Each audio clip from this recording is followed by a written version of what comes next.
2023. Happy Valentine's Day to everybody. So, go ahead and stand for the pledge. Pledge allegiance to the flag of the United States of America and to the republic for which it stands, one nation, under God, indivisible, with liberty and justice for all. Heavenly Father, we come to you thanking you and praising your name and praising you for each and every person that is here and each family that's represented today. Help us to do our best and what you would want us to do and be good stewards of money for the citizens of this community. We ask these things in Jesus' name. Amen.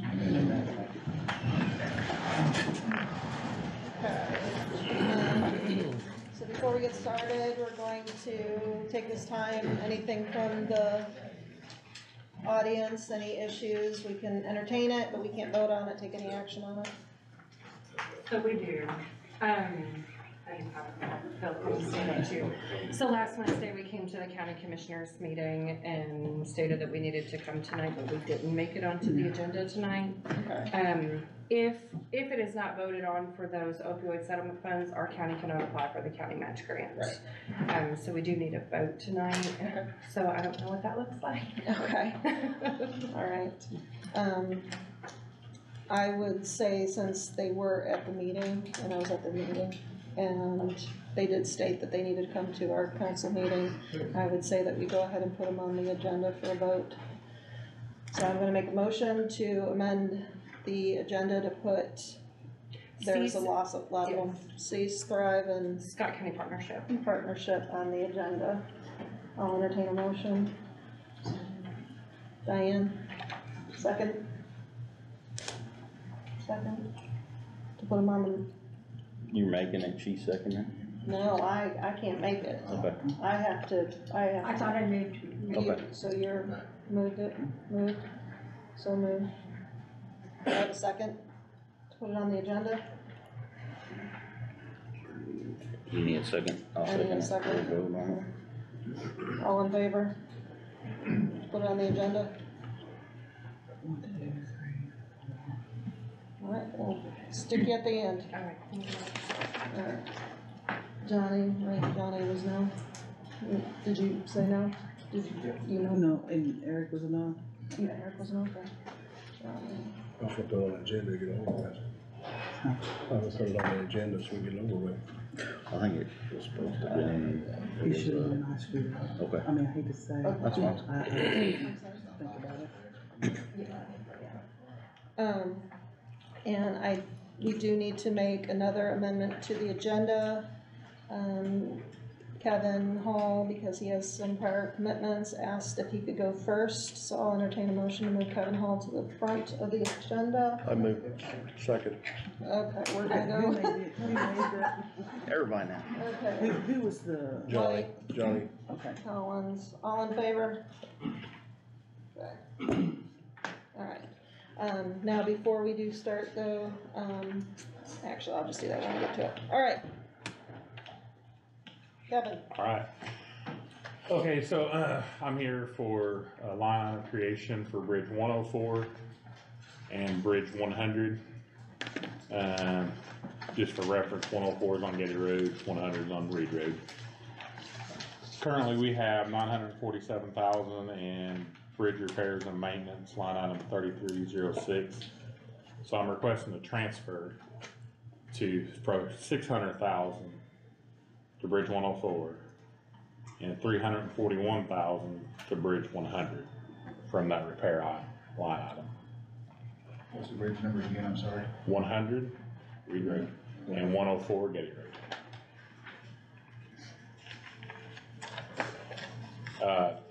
That money was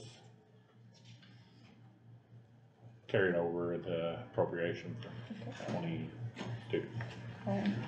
Alright, so I have,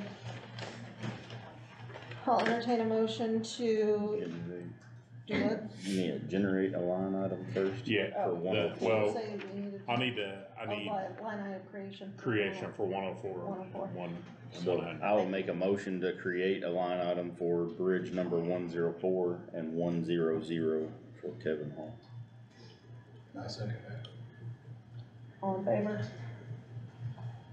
That money was ours, No, No. this money's not ours. the Q Bridge. Who seconded it? I'm sorry.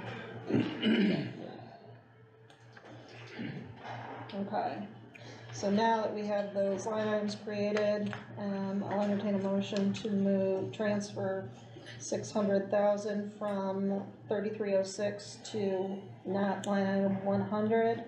104. The 30. 600, the 600,000. 600 was to the 104. 104, all in Oh, favor? Yeah. Oh, do you want to make a motion? you got a motion, I'll second his, Miller and me. All in favor? 7-0. Everybody in favor? Yeah. Alright, and then I'll entertain a motion to move 341,000 from 3306 to 100. So moved. I move. Oh, I thought you had a question. Second it. I move. Does that take up all the money? I mean, does that, No, I think the what? unexpended in there right now is $1,272,011. So, just so you know, 104, we're hoping to drive that down close to 400,000, and 100, we're hoping to drive that down close to 200. Okay. This estimate is top dollar engineer estimate, but we're gonna come in cheaper than that. Well, what I was getting at, I guess you said that there was 900. Yeah, there's carried forward from 2022 was $947,011. Okay, so that's separate from the million, or that's Yeah. mingled with the, From the art, well, is the 900 the total from the fund that you're talking about right now? yes. Okay, But are you asking what's left over in that fund? Is that where well, you already told me that, it's gonna be like, what, 100,000? you're, no, it'd be 325,000. Okay, well, I guess I'm not following. So You that's okay. told us there was 900,000, Carried over from Carried over. 22. Carried over from year 2022 yes, sir. And then- In Cume Bridge. in Cume Bridge. Okay. yes. So that's the money we're gonna move to these two bridges. There was more, I think, the confusion, I see what you're saying is, Yeah, there was more than, like, there was a starting amount of, say, 300,000, then they added 947 from 22 into it, making it 1.2-ish. Exactly. okay. Now we're So- removing the 941 total for these two bridges, which will leave 300 Well, I in guess there. that answers my question. You took a portion of the money out. Yes. Yeah. That's why you said 900. Yes. Okay, Okay, I'm fine. alright, so I have a first by Eric, Second. seconded by Collins, all in favor? Alright, That's it. Thank you, Dave. Thank you. okay, so next on the agenda, Jerry Gooden, Sheriff for vehicle purchase, he is not here, so we are going to not do anything with that. We can't do anything with it anyway, can we? 'Cause We it's cannot because it was not, brought in front of the commissioners. it was Yeah, not, proper procedures weren't followed, right? yeah. And then, is Andrew not on the, No, He was marked off, right? Yeah, he's gonna be marked off, he's gonna have to go to the commissioners. okay, Okay. okay. Who's that? Andrew on the cell phone booster, Okay. not, So he's gonna, he's, Okay, we looks got like you're up. River Hills Flare Grant. No, thank you for your time. Oh, thank you. I do have a generally prepared Need notes chairs? for everyone to follow along.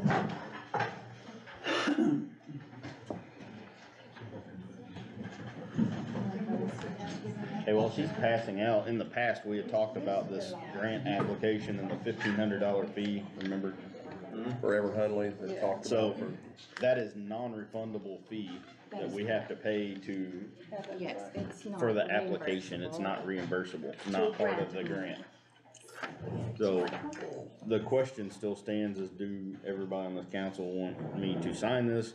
And then my issue with it is I'm signing as of December 21st, 22, which actually would be your signature. Yeah, 'cause I was the So- vice. Yes. So I move that we sign it for the grant. All in favor? What are we doing? It's the For s- $1,500, application fee. application fee that we talked about back in Oh, December. yes. All in The favor? Ever Hunley's, yeah, Good, yep, Randy's board, alright. That one's taken care of, that's been pending for a little bit. yeah, So, Jennifer. pay the lady. Alright, Sure. Okay, Melissa, my mentor and my coworker, she's not here. She's the expert, but I'll try my best to address any and all of your concerns. And if I cannot today, I'll take the questions and reach out to you. As I know, there are some new members, and we just wanted to come and inform you what we are doing through Layer Grant and where we are at. And if you have any questions, just feel free to ask. So through Layer Grant, which is lake and river enhancement, we are trying to remove log jams from Muscatatic River. So far, from 2021 and 2022, so far we have 110,000 grant amount that we have received. And less than 50% has been expended so far. In 2022, in total, 8 log jams were discovered, and by the end of 2022, 6 out of those 8 have been taken care of. 2 of them are remaining, and then a new log jam has been discovered in north of Scott County, close to Jennings County. So that is the one that we applied 2023 application for. And the application was 30,000. So as of today afternoon, we heard back that application was denied. But that is not all bad news, because we have more than 50,000 to spend that is already assigned to us. So we can utilize it, and the deadline to spend all that money is until 2024. And the main reason we were told that why it was our application was denied was it was more competitive this year.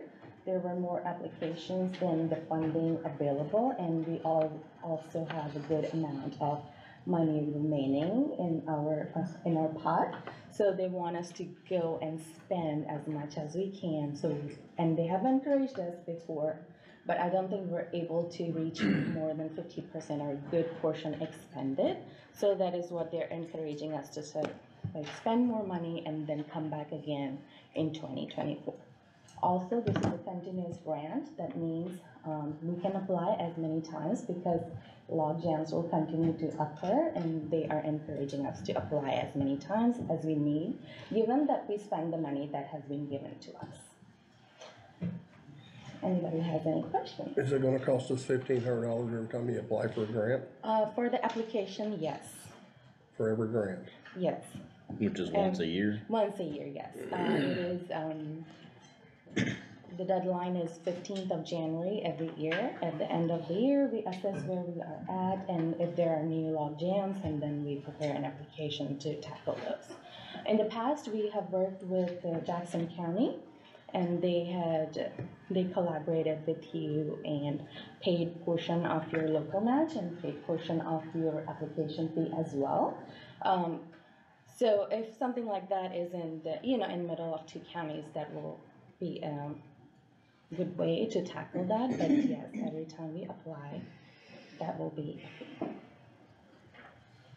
So for this one that's in between Scott, actually in Jennings, north of Scott, are we going to share the funding with them? So we talked about it. This was the application that was denied. But that was the case. We talked to Everett, and he was trying to reach out to their soil and water conservation and talk to them. And we went ahead and applied, because we just thought as we move forward, and if they agree, then we can go ahead and they can share their application fee with you.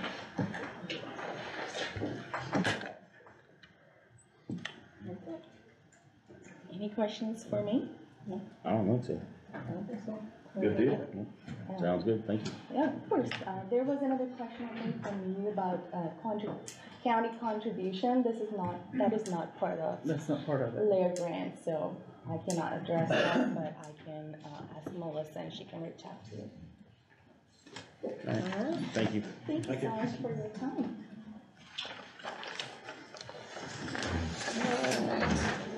Michelle? Come on up. Okay. Hopefully you guys have the opioid settlement resolution that Zach typed up in front of you. I think it's in here somewhere. Okay.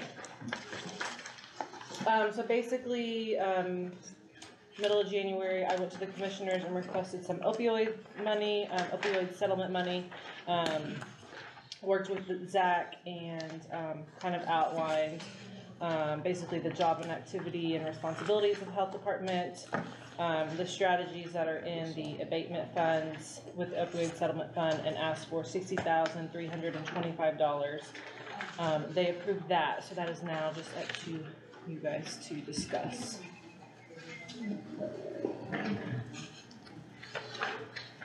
I don't know what it looks like, so do they have It's it? right here. Yeah, it's right here. Perfect. It's like this, and it'll say resolution 2023-R001. Okay, well, Debbie was gonna make a copy It's out of of it. the abatement side. Correct. Yes. Yeah. Yeah, I don't think we have it. I think the only thing we have is the Kelly Day. Okay.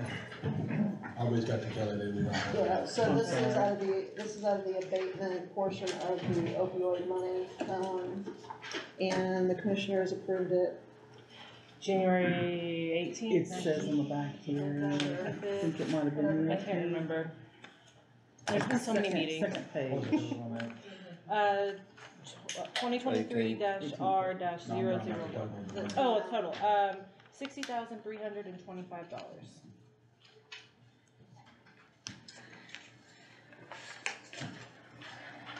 I would have given you $350. Oh. Thanks. It's just not, Well, I'll share. well, it's just funny that was the amount, it's an odd number. Yeah. You know, I just, And there's a reason for that. It covers a salary, so, working with Zach, like I said, and the abatements and the strategies and, core services in there, that just seemed to be the best fit, so. thank you. Yeah. So we need to sign it? We need to pass it around so everybody can see You guys it. wanna see this, or?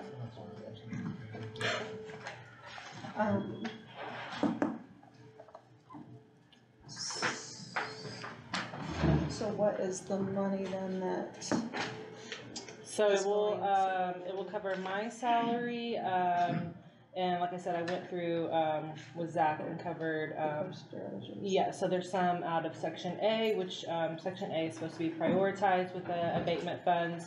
And then there's a few, through section B, in the abatement funds, but it is abatement funds, so. And like I was telling the commissioners, kind of explaining to them, with the HIV outbreak, all of that was related back to Opana, which is an opioid, and so I felt like, the health department qualified and should receive some of those funds, so. So what happens to the budgeted money for her salary? Ask her. What happens to the budgeted money for your So salary? my understanding of it just stays, that budget just stays, or Stays that in line that item just line. stays in my budget, yeah, so. That's how I understood it too, is it just Just stays sits there, Yeah. it just stays dormant. there, and it's Dormant, available, yes. it's available for, Whatever. So the money that stays in your budget, would that be used for opioid education then? So if I did something like that, then I would just come to you guys, do a budget adjustment, because obviously it's a salary line item, and something like marketing or printing materials is gonna be a 300 category, so I just have to create a line item, move some stuff around, but. so any more questions? Alright, if no more questions, I will entertain a motion to approve the opioid settlement resolution, which I don't, where's I that? think it's 2023-R-001. as well as abatement fund. Opioid, approving certain funds from opioid abatement distributions resolution 2023 R001. I'll entertain a motion to approve. Did you say it was 50 or 60? 60325. You know, 50 and 60 sound the same for a person still. I'll move to approve. A second. Okay, I have Eric Gillespie, John Miller, second it, all in favor? 7-0. Thank you.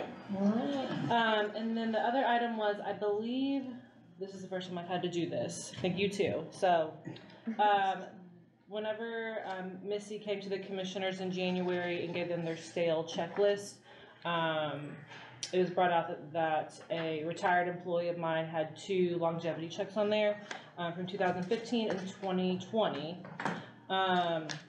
And so if we want to pay those, they need to approve them. Is that correct? Yes, Okay. that's right. And Missy, sent a letter, I can read it, just, yeah. We'll do it. We'll do it, yeah. Missy sent a letter. It said, on January 18th, 2023, I had to present my Board of Finance report to the county commissioners, along with a list of stale, outdated checks that needed to be voided. The list included 2 longevity checks due to Patty Hall at the Health Department, who requested the funds be returned to her. I have emails with the SBOA, which is State Board of Accounts, who advised to go before the county council to approve a transfer of appropriation for Patty. The dates and amounts of the checks were 11/23/2015 in the amount of $1,044.96. Just can't close it. Ask him just to stop. Yeah, you have to leave it. Randy, could you go out and ask them to move his names? I'm sorry, and the dates and the amounts of the checks were 11/23/2015 in the amount of $1,044.96, and 11/25/2020 in the amount of $1,035.44. And Missy has a second job and could not be here tonight, and that's why she's not presenting this herself. So is this, do we have to move money for this, or is this already in? Well, that's kind of like my question is, I can try to make it work. I was under the impression like they have to approve the stale checks. That's where my confusion lies. I mean, I will have some leftover money in my longevity this year, but it'll be about $800 short, so I can try to make the transfers. Longevity isn't due until November, so I mean, we haven't, And months this to is do one that, of the things Missy did not clarify with me how. Yeah, and I don't know if that's a because state I don't know board what- question. Yeah, I think it would be, Okay. so. Did we notify everybody who had stale checks, or how? So Yeah. what happened was, well, I don't think that they individually notified people. They were just talking about it to the commissioners, and Mike. It was on a recorded meeting. Yeah. Yeah, and Mike said And I it's think one some of people- yours, and so I was like, well, the only person I can process Gotcha. elimination. So, So I mean, now that she's requested the money and that money wasn't taken out in 2015 and 2020, now it's a stale check and I have to ask for their approval. Is that how you understand that's it? the way I understood Okay, it. that's what I was Yes. thinking. Well, in reality, it should have been taken out for the check given. Right, so they were taken out as far as like the ledger, but then the cash never taken out. Basically a lost check. So we are, let me get this straight, so we are approving I guess to pay the stale checks, is that what they're to approving?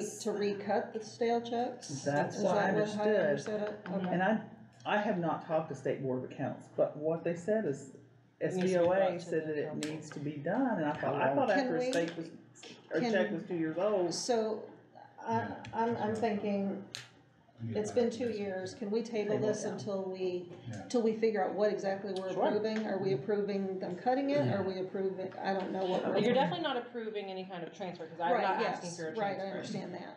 So it would just be cutting the checks. Right. When are the checks from? I mean, are we talking like 1985? 2015 was the first one, so 2015, November I can- 2015, and then You can look 2020, at that if you want. Gotcha.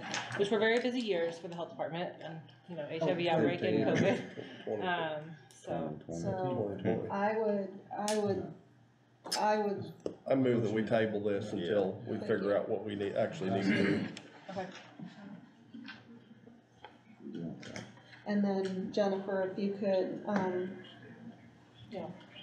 Reach out to state board. yeah, and find out guidance on how they want these handled. Right, because obviously we need to recut them, but where are they, exactly are they coming? Well, they'll come from my budget, Yeah. I assume, unless you guys Well, offer I to mean, pay what, for them. what happened to that? My question is where, you know, if those were never cash, so where did Where did that money go? Where is that money sitting at? Yeah. So, Yeah, I think that may be a question for Missy too, Yeah. but, so just until we clarify that, Okay. so.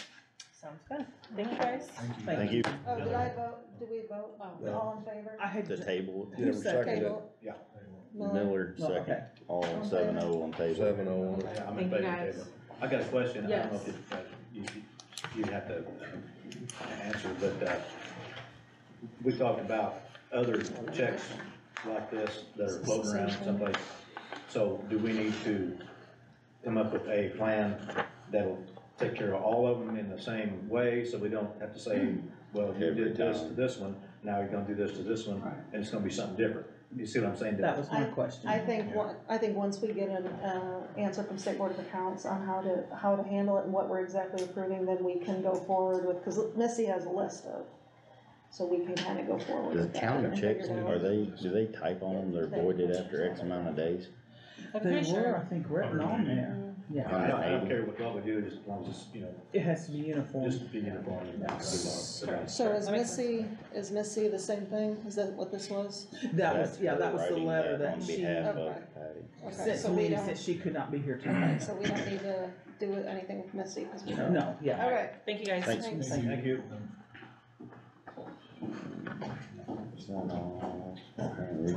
Alright, ciphers? Is that right? Very well done, I appreciate it.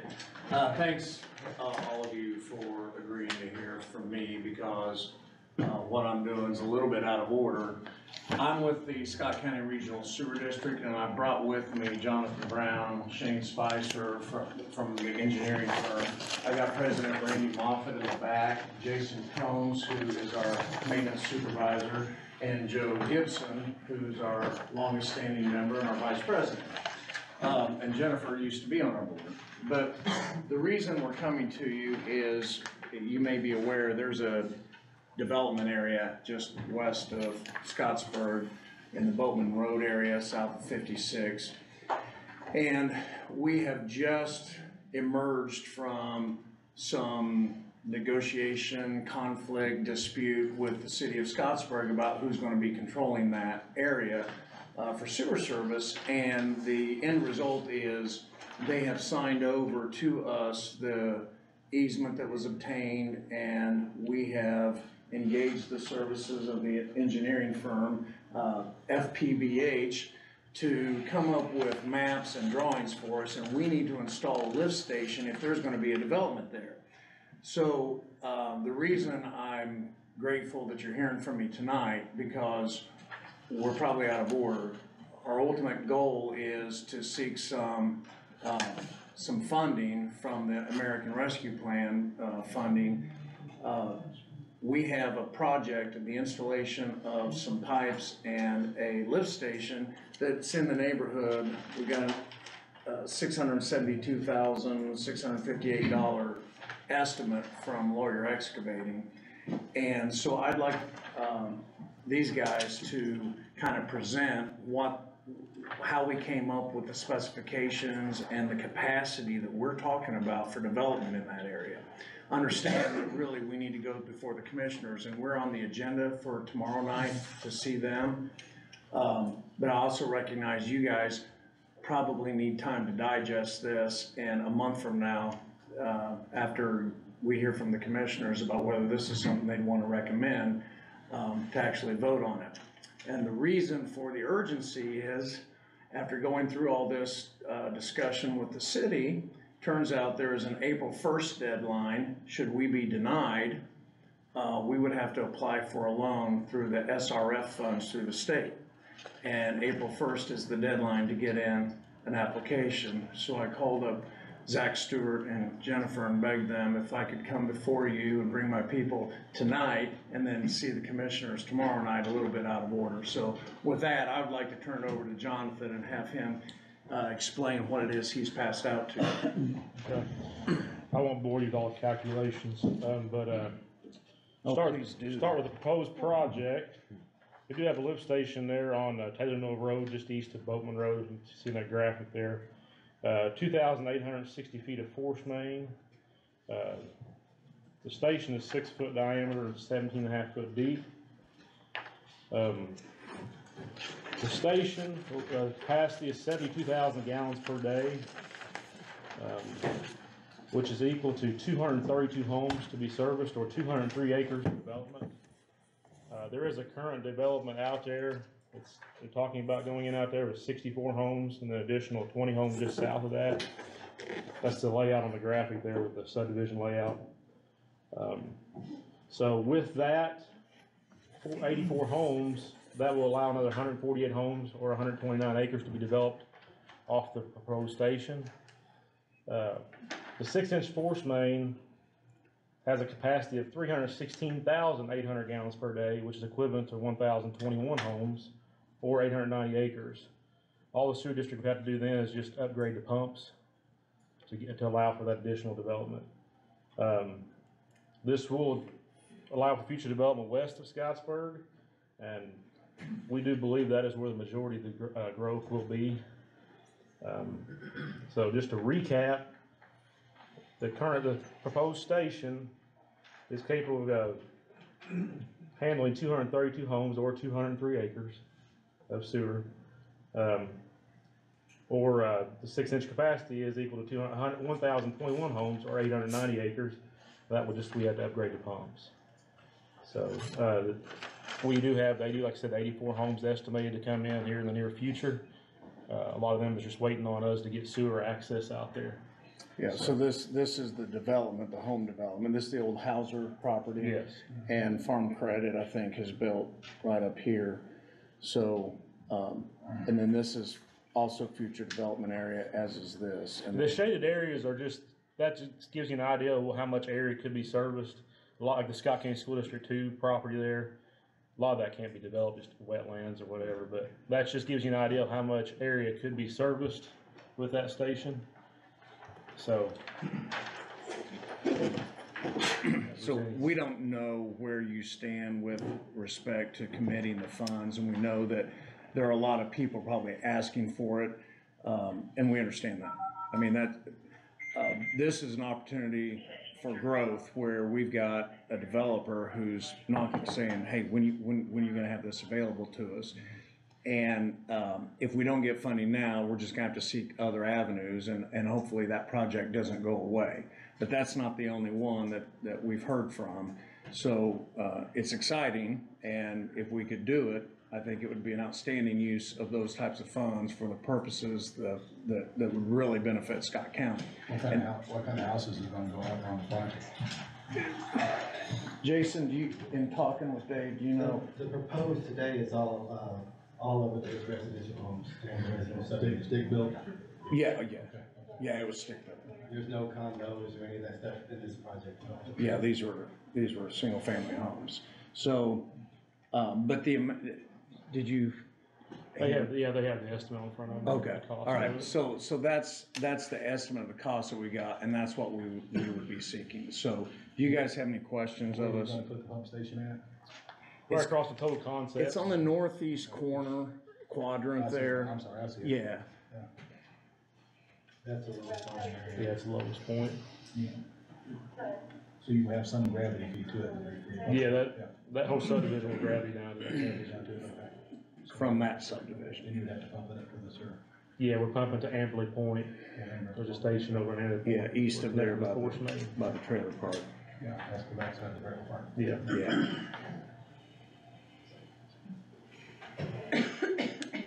Okay, so to be clear, this is more of an informational type. It is. We recognize that you guys probably have to put it down, for a vote. And I didn't want to be appearing for you for the first time and hitting you for the first time in March. So that would be the request, is that you guys take this under advisement if you would, and we'll appear before the county commissioners tomorrow and then come back and. Yeah, because ultimately they would have to send us a request. Yeah. But Well, has the city annexed this property? This part is in the city, yes. Amberley Point is outside of that, it's still county out there, right? It's, I think they've annexed I the think Boatman Road. 2 years ago, they did annex all the way out to Boatman, except for maybe a small area. I remember. Actually, Tom, they annexed Total Concepts as well. Okay. But they just recently, withdrew that. Total Concepts back in the county. Okay. Alright, how do we do that? Would you like me to explain something further? Always, Marty. All right. Thanks for doing Please remember that Scottsburg, outside of its city limits, it extends its jurisdictional zone to include 2 miles out, so that they have jurisdiction over all planning and zoning. Which is where that Vienna deal comes in. You got it. Well, this development, would it be in the county or would it be in the city limits? It'd be in the city limits, but it's in the county sewer district. When we were established back in the 70s and our charter was set by the state, and that's something that was still part of the litigation that we're involved in, the territories for those were set. The reason a sewer district exists under Indiana statute is in areas out in the county that aren't serviced by a municipality, they can elect to establish a district and seek to deliver service out into the county that's not serviced by, say in this case, the city of Scottsburg. So that was done back in the late 70s, and in 1988, we established our first service territory with the Hosey Addition by virtue of an interlocal cooperation agreement between the city of Scottsburg and the regional sewer district, whereby we would install lines and collect sewage and deliver it to the treatment facility operated by Scottsburg. So as they have annexed outward, that doesn't affect necessarily the service. So, and it really couldn't, because when we've got bonds out to pay for things like that, you can't just, we weren't really aware when that annexation took place out to Boatman Road. That's something I kind of found out about. It's been just in the last couple of years, I think. And it was something, I was on GIS, I was like, oh, wow. Last time I looked, it wasn't, and now it is, so. Any other questions? One more, if the ARPA funds are used, would that change the rates that the citizens out there would pay versus Ultimately, you having to get a loan for them? It will definitely affect because of our financing. So we just recently sent out a letter to our customers. We had a rate increase in 2018 when the city raised theirs, and they had planned a 2-tiered rate increase. So we had to pay money to our financial advisors to estimate what our rates would have to be to meet our costs. And rather than do 3 or 6 months on the interim rate, we just went ahead straight to the higher rate. Well, ultimately, there was an election and things got stalled on the development of their new plant, and ultimately they said, at least as of now, they're still at that interim rate. Mine sure don't look that way, but all right. But, no, I'm talking about the city. I'm in the city. Okay. And so ultimately, when all this gets settled, when all the dust clears and all the attorney's fees have been paid, we're gonna have to do a new assessment by the financial advisors and figure out what is the appropriate rate for us to have now with we're scheduled to go meet with the city before in a settlement conference up in Indianapolis in March, and ultimately we're just gonna have to, too much has happened, and we gotta figure out, okay, what's ours, what income are we gonna have coming in, what are our expenses going out, and a lot has changed since 4 years ago when that rate increase went into effect. So ultimately, what you're saying is at this point, you don't know if you can afford this or not? Oh, we would just have to borrow money to do it. If we can't get a grant, we'll have to borrow money, or it won't get developed. Yeah. So. Does it be one developer on that property, or is it gonna be 2, or you don't know? Well, we've been in contact with Dave Church, who has submitted plans for the platting of the subdivision that you see kind of penciled in on there. how that's gonna work when the construction begins, I Put a server out don't. there and they build one house, that's sort of redundant, you know, Right. so I'm saying you gotta make sure they're gonna build the houses, they're gonna build it. Right. Well, and that's where the interplay between the city and the county come in, because it's within their planning zoning and falls under their subdivision And how many statute. homes is this gonna service in that one particular spot? In that one spot that you see on there, it's 84, I think is what it's designed for.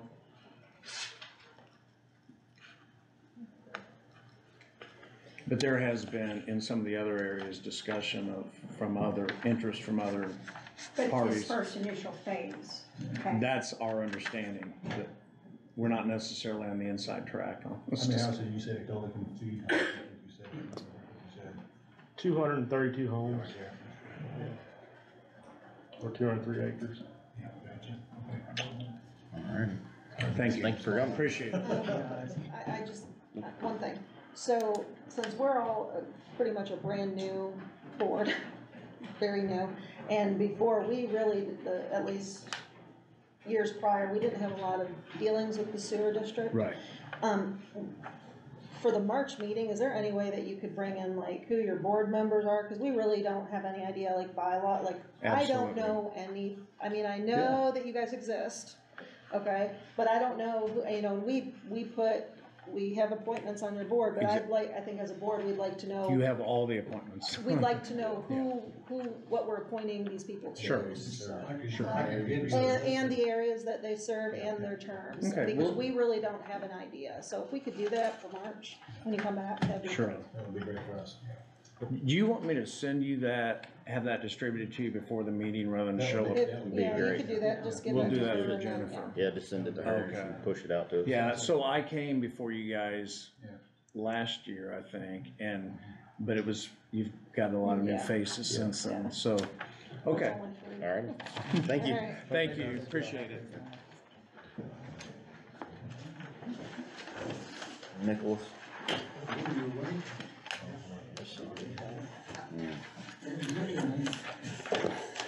You're up.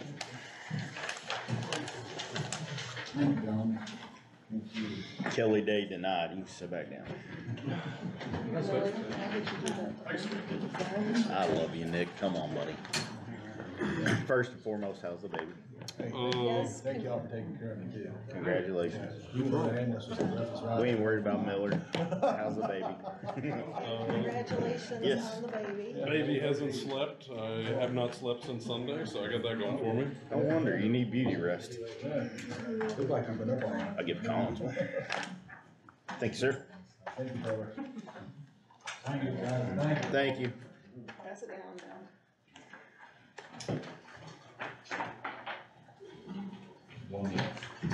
That was it. Good.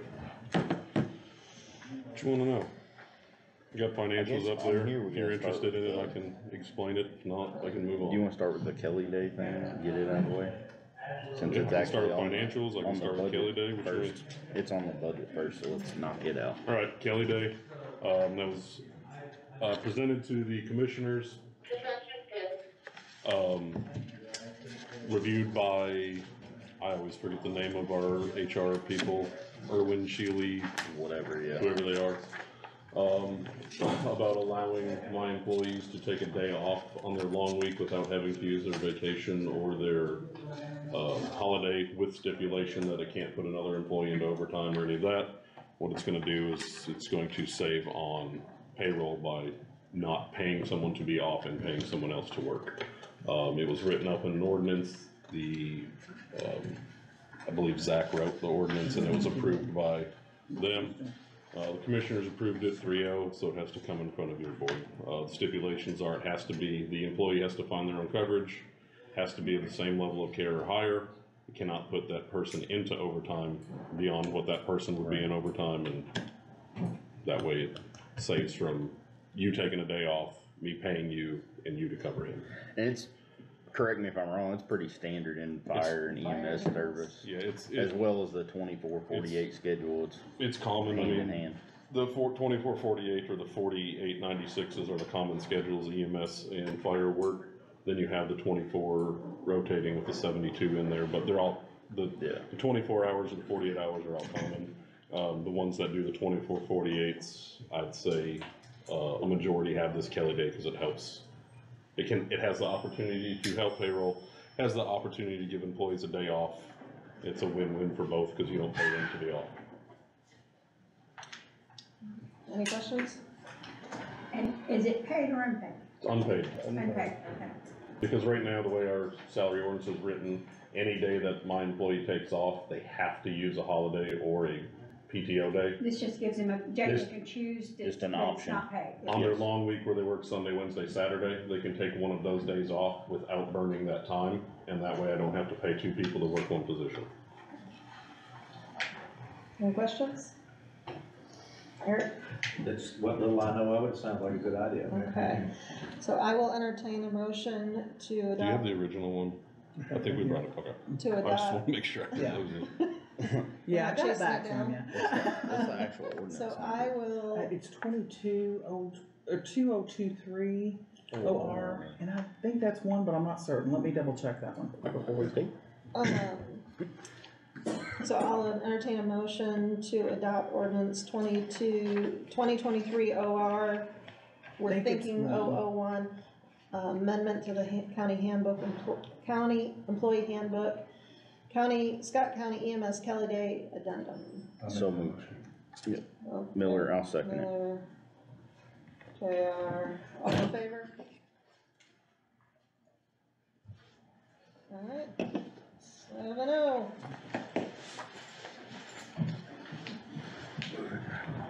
Know what you want. And Lindy, this one's already been signed. Can I see that? Oh, is it, I'm just so I know that we did it. Okay, So I was gonna this is say, just this mine. one's, there's one for Yeah. that the commissioners have already done, so you put it here, we'll get it later. Cause I messed up the way it is. Because that's not correct. Yeah. Well, it is, but there should be additional for.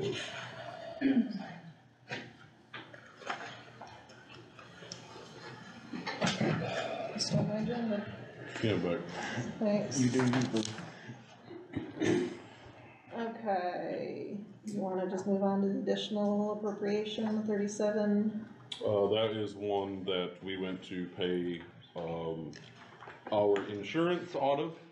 And lo and behold, my insurance line didn't get funded after everything got moved around by the council last year. So my insurance line didn't get funded. Teresa didn't, when she moved everything out of lit, she included their,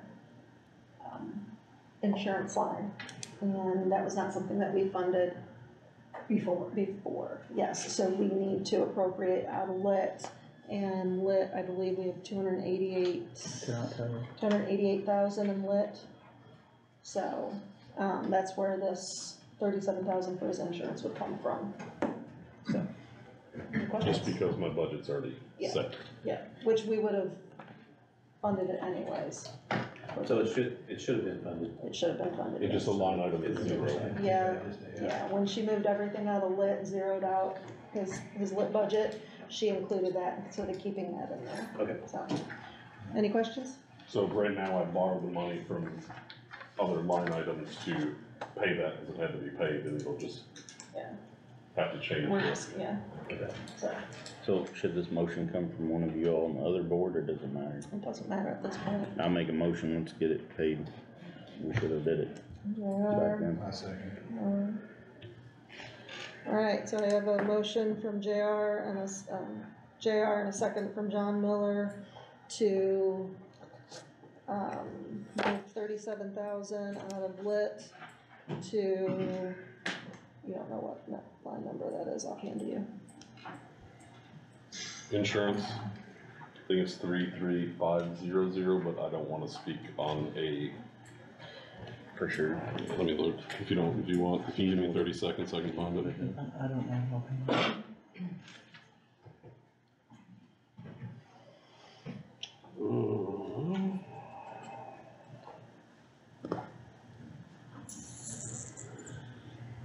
I assume that it would carry over to the same, just different phone number, correct? Yes.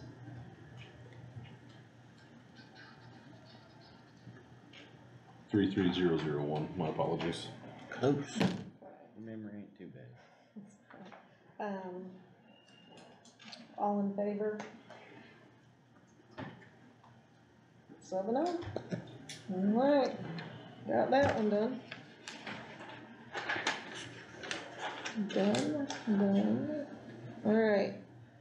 Opioid fund, So we've got two things. There was the abatement and unabated. Both have been reviewed by Zach, and I believe, Commissioner, that it was both moved to present to this board, correct? What happened? For the unabated and the was it unrestricted, is that the proper term? Unrestricted and restricted funds to bring to them, correct?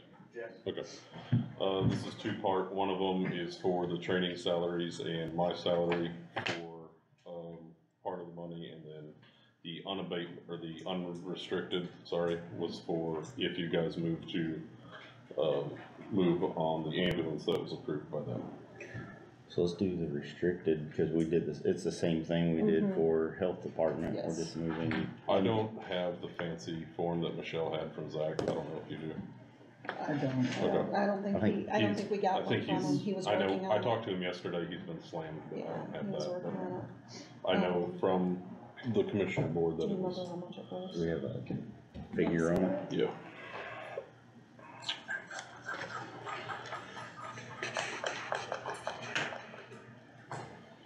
I'm usually more prepared for this. What was the dollar amount? I'm He's finding it. looking. Okay. I mean, it's not like you've been busy or anything. You I've only didn't just been in have the a hospital baby. for the last 3 days. Okay, so this is the abatement. Sir, Oh, boy. another little girl. I'm jinxed with girls. You're lucky man. You feel my, Don't say you feel the pain, do not say that. she slept for 30 of the 32 hours at the hospital. We got home last night at 8 o'clock and has not slept since. Okay, So, so the total of the abatement portion of it would be 192,825. So this is the abatement. 192,825. That pretty much covers, is the salaries? Yes. And the training? Yes. it's the positions and Position salaries. It's the just line like we items did for that disbursement that go towards the classes, the firefighters, for all that stuff. Is that just, excuse me, general training, or is there gonna be some opioid training included It's, in that? most of it is, it's all the, like all the classes that we do Opioid throughout the training. year, correct? For like Narcan, opioids, I mean, all that it stuff, goes, right? our end goes in deeper, obviously. From like the first responder aspect of things, we do more than, I mean, it's covered, but it's not, it doesn't just stop at like the layman training. Alright, so I'll entertain a motion to, use. That's the last thing. So Use- the idea behind this is to take Sorry. the opioid money, replace your all salary with the opioid money, and then use your all salary to buy this new ambulance. Correct. I just want to clarify that. Feel free. Do we have That is any correct. questions? Questions?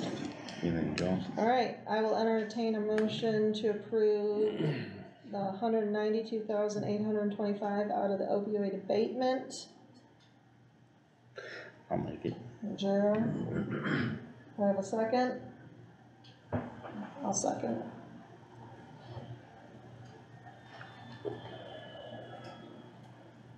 Alright, Well, I just kind of draw a blank on it. I mean, is there any other explanation that you can fill out that would make sense? That I can wrap my head around? To using this money as their salary and switching that monies around, kind of idea? it's the same thing. Same that thing we did just did. With Michelle. Yeah. It's Well, the same thing that we did with Michelle, just, because it qualifies then Yeah. under the abatement for the well, opioid. what we did with Michelle,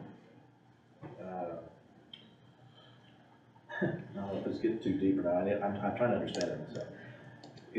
What we did with Michelle, we didn't specify what she was gonna pay, what she was gonna use her money for. It's Her gonna salary money. Which at this point, we're not either. We're voting, the motion I'm making is to replace their salaries with this money that we have the ability to use. And then if whatever he chooses to do with that money, he would have to ask to move it from the salary line item into something else to use. Yeah, but if he doesn't wanna move that money. Then it will sit Then dormant. it'll sit dormant, just like, Michelle's, if anything, knowing what his intention is, I think is a better plan. It's because upfront. Yeah, it's Getting, upfront. getting stripped of $750,000 out of lit is what I'm trying to overcome. I think this is a slippery slope. Just my opinion. It's, they done that opioid money to help with certain things. And I think this is going down a road that I'm not comfortable going down. But the training that they provide would be some of those certain things, right? The training to first responders for opioid response. And that's what the money's being used for, is the training and the salaries. Doesn't matter what, it doesn't matter what the money it's replacing is being used for. He's using it in accordance to what The hangup is, you know what I'm using the other money for, and you're against that, and you're entitled to that opinion. I think that's the hangup, and I respect that, but at the same time. We've tried every way to figure out how to fund this ambulance that I'm not particularly fond of the thought of purchasing right at this moment. And this opioid money was put out there for specific uses. Which it means. And I think that's a slippery slope. And here's the thing, the lawyer has looked at it, and it meets all of the criteria that he's using the opioid money for. It meets the criteria. That's what it's used for. Well, this is why I've asked for the council to have its own attorney, because I personally just do not agree with that. I don't think taking money off of opioid money to buy an ambulance, and that's basically what we're doing. No, that's not what we're doing here. That's exactly what we're doing. No, that's not what we're doing here. We're taking the money out of opioid abatement and using it for salaries and training. That's exactly what he's using the opioid abatement money for. He is not putting that money that is coming from the opioid abatement money on an ambulance. It's the same thing that The happened. money that is coming from the abatement is going towards training and salaries, which is in the parameters. Yeah, let me smooth things over a little bit. I don't normally do that, but. It's a big thing. The money that we're talking about is the same idea as with the health department. Exactly. Correct. And it's the same sequence of events. Exactly. 100%. Okay, if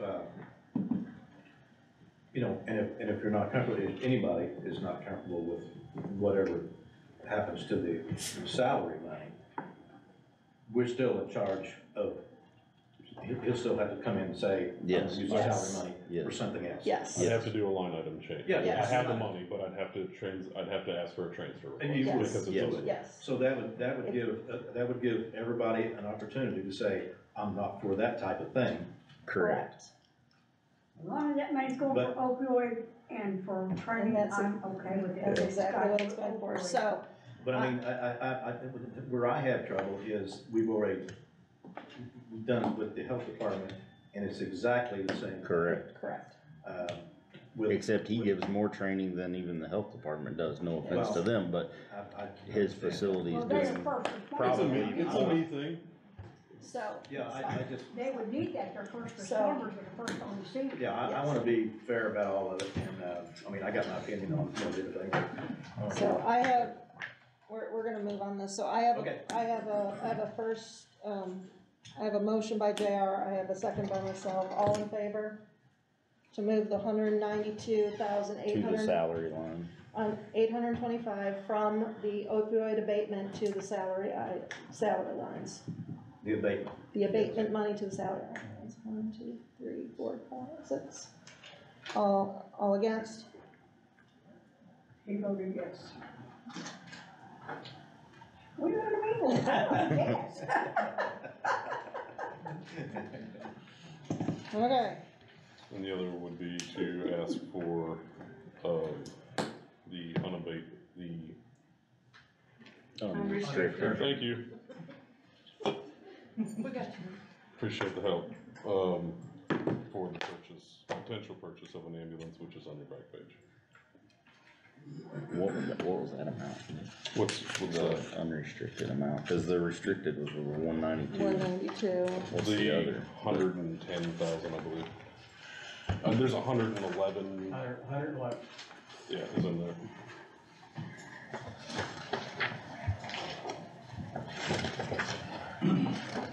Should be the back page. And that's all the funds we have that's in the unrestricted, right? Just short of it. Okay. For this year. Yep. It's not showing. Is it the last page? Yeah. Okay, I just wanna make sure. Oh, out of this It's- thing. Yes, sir. Oh. Yes, sir. Yeah. What I gave you is the last page, my fault. That's just what it's going for, potentially going for. Like I said, if you want me to give the spiel over, I can, but I think everybody's clear on it. And, if we don't move on it, we don't move on it. It's going to be a point where you're ordering a bunch again. Okay, And if you don't, it's, so the three, so we have a actual amount. 318. 88. Minus 192,825. 125. I'm covering the rest. So, Oh, so, If all of that happens, I would cover the rest. so 110 is what you're looking at?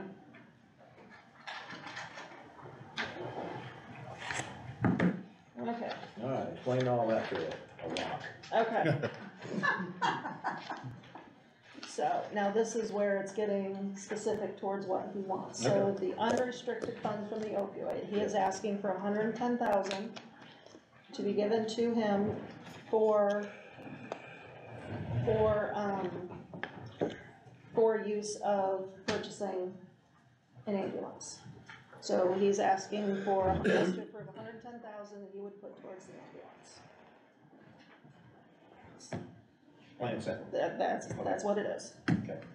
So now, what are our options for, and, okay, what is the amount of the unrestricted that we have for the whole year of what, 23, I suppose? That we can. 111,827. it's like Okay, pretty so- much right at Yeah. So, So that would. the amount. so you're requesting basically all of the unrestricted money that we have Yes, for the whole, for this year. correct, for the whole year? yes, Okay. yes. For the whole county? Huh? For the whole county? For Yes, this year, for correct? this year, for Everything 2023, we got, for the unrestricted. for the unrestricted. So unrestricted opioid, there's 111. And some And when change, you I say think, unrestricted, that means, can be used for anything. Not, within Well, reason. within reason, let me speak, within reason, but it doesn't have Less to fall, control, yes. it doesn't have to fall within those Column. parameters and Right. things that they've set up. Or the option, of proposal would be to allow me to get a, Loan. loan for the truck to throw into my budget starting next year.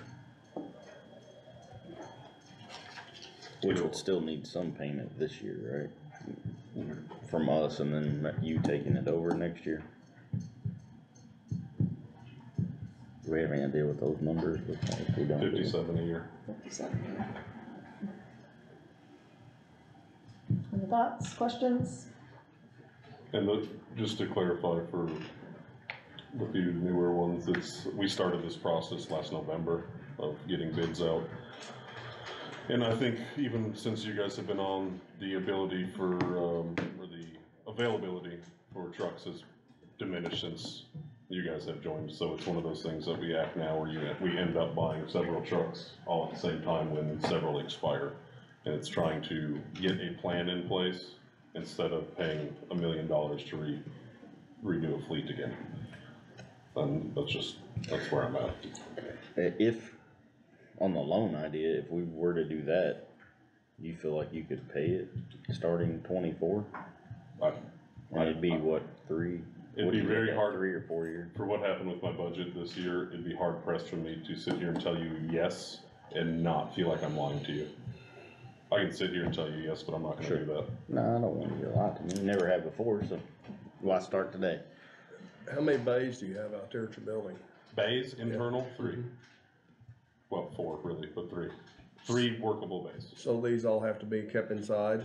No, so so I've got 2 overflows right now. They are parked out back that are plugged in with heaters and they keep everything inside warm and to temperature and to spec, but they're not weather protected from whatever. But like the heaters and stuff inside prevent like the icing of the doors and windows and all of that, but you're not gonna come to us in a year and want us to build onto your building, right?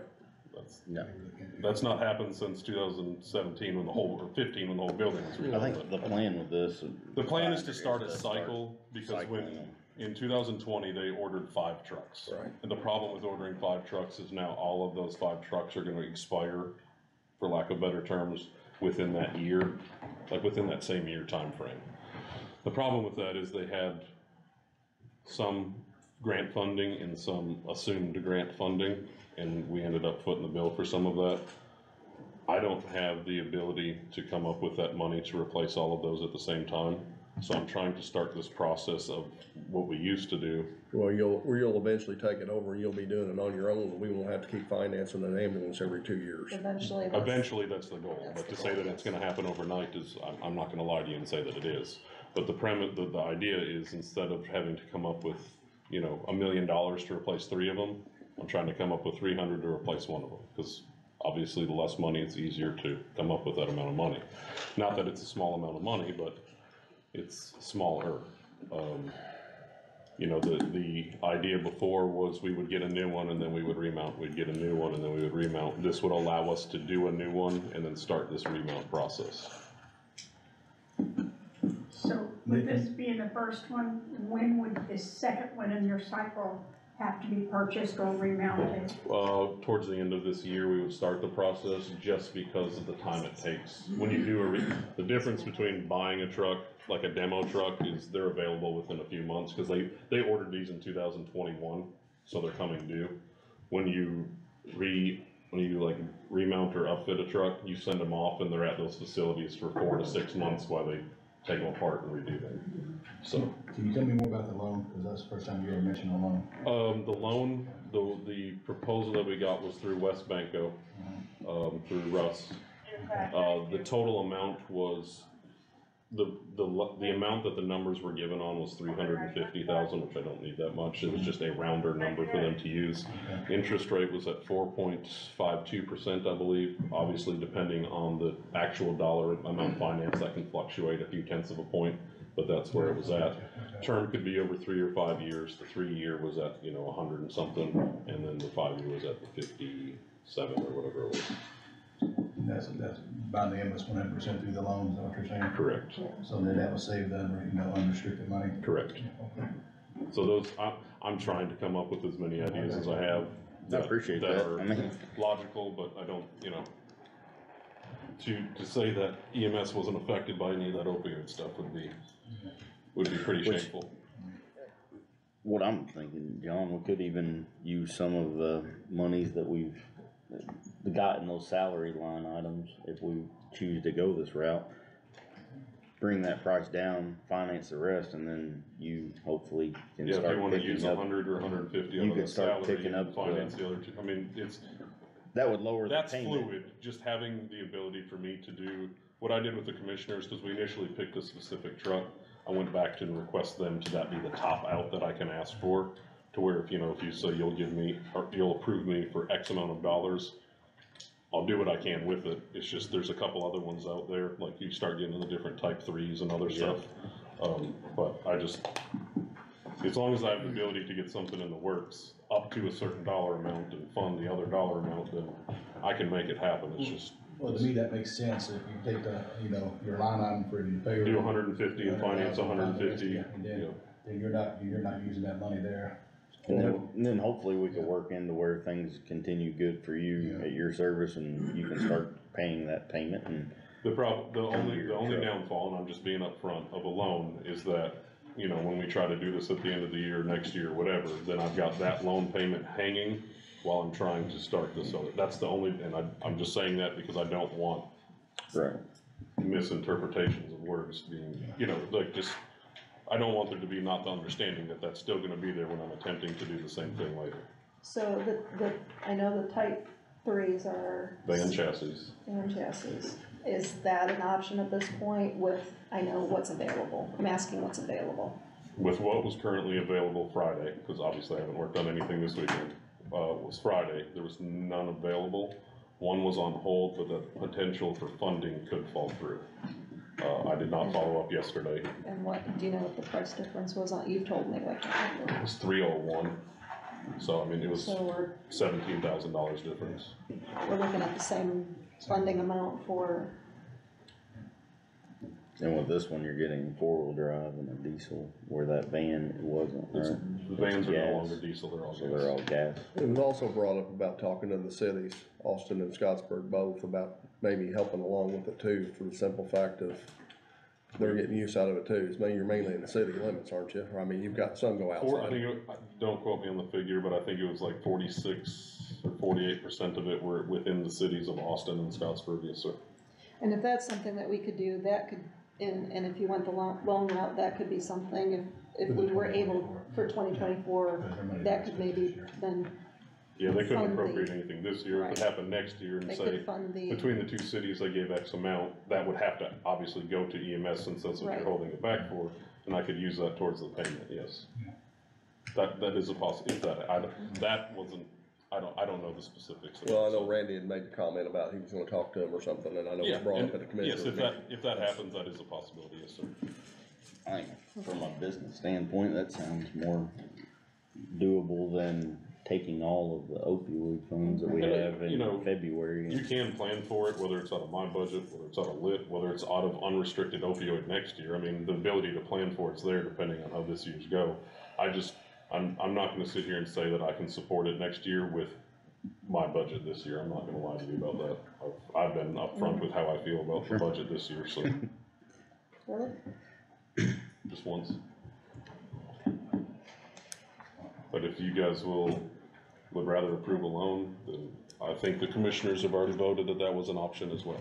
The funding was strictly up to this board. They will approve any purchase through whatever means up to that 319,000, I believe is what we did. So take from what we just did from his salaries to pay about 100-some thousand, and then a loan for the other. I'm just trying to understand what you're discussing. That's what my thought was, just Yes. so the loan wouldn't be as I mean, I'm much. just trying to understand. Using some of the salary money, not from the opioid, Right. but from, yes. I will say that once the funding amount dropped below 150, the interest rate went up quite a bit for what that's worth. So it might be better to keep that just above the 150 or 160 or whatever, than that, just to keep the interest rate. If that means anything, if not, then disregard my statement and proceed. Yes. What you're thinking. Okay, I just want to make sure I was understanding correctly. And then that would leave the unrestricted funds Right, for the remainder of this year for whatever we need them for. yeah. So we still have the unrestricted funds.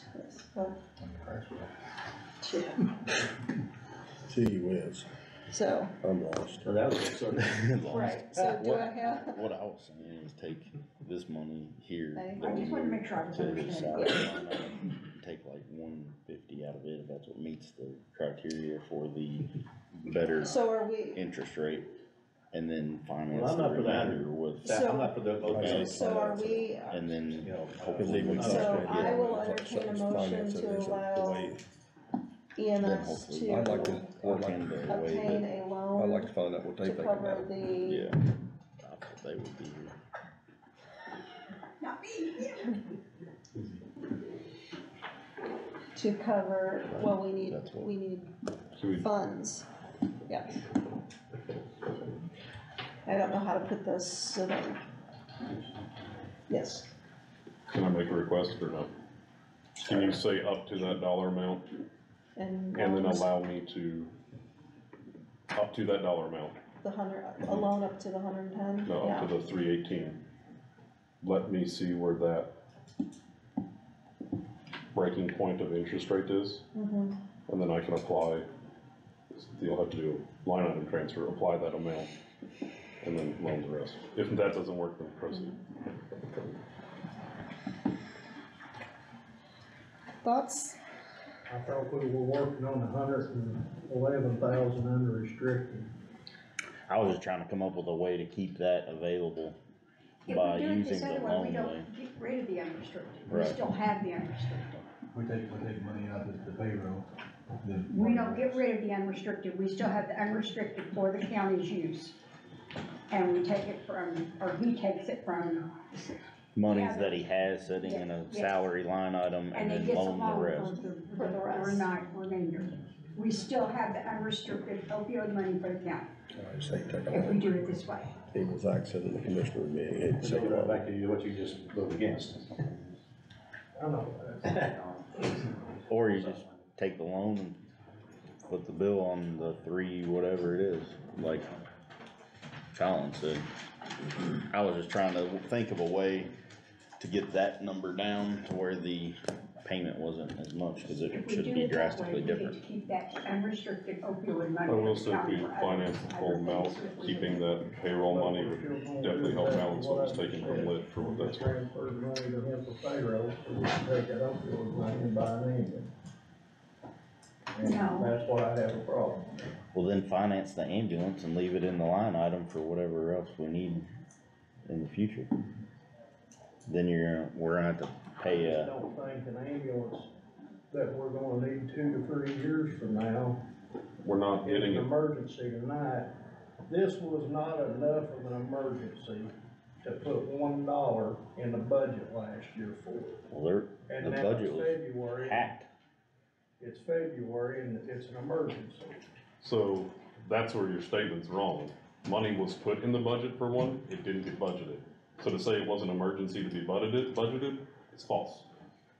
So you had the money in your budget? It was proposed. He was proposed, and as a Well, council. There's a world of difference between a proposed budget. Right, but that's the thing is, He proposed it, hold on, Johnny, he proposed it as a necessity, we as a council, on recommendation by the auditors, took everything, cut his lit budget. And so when we did that, we basically bottomed out his budget, which bottomed out this vehicle. So he came to us with a proposal saying, hey, this is necessary. We as a council chose to go this way. Right or wrong, indifferent, that's what we did. Right. And now this is where we're at.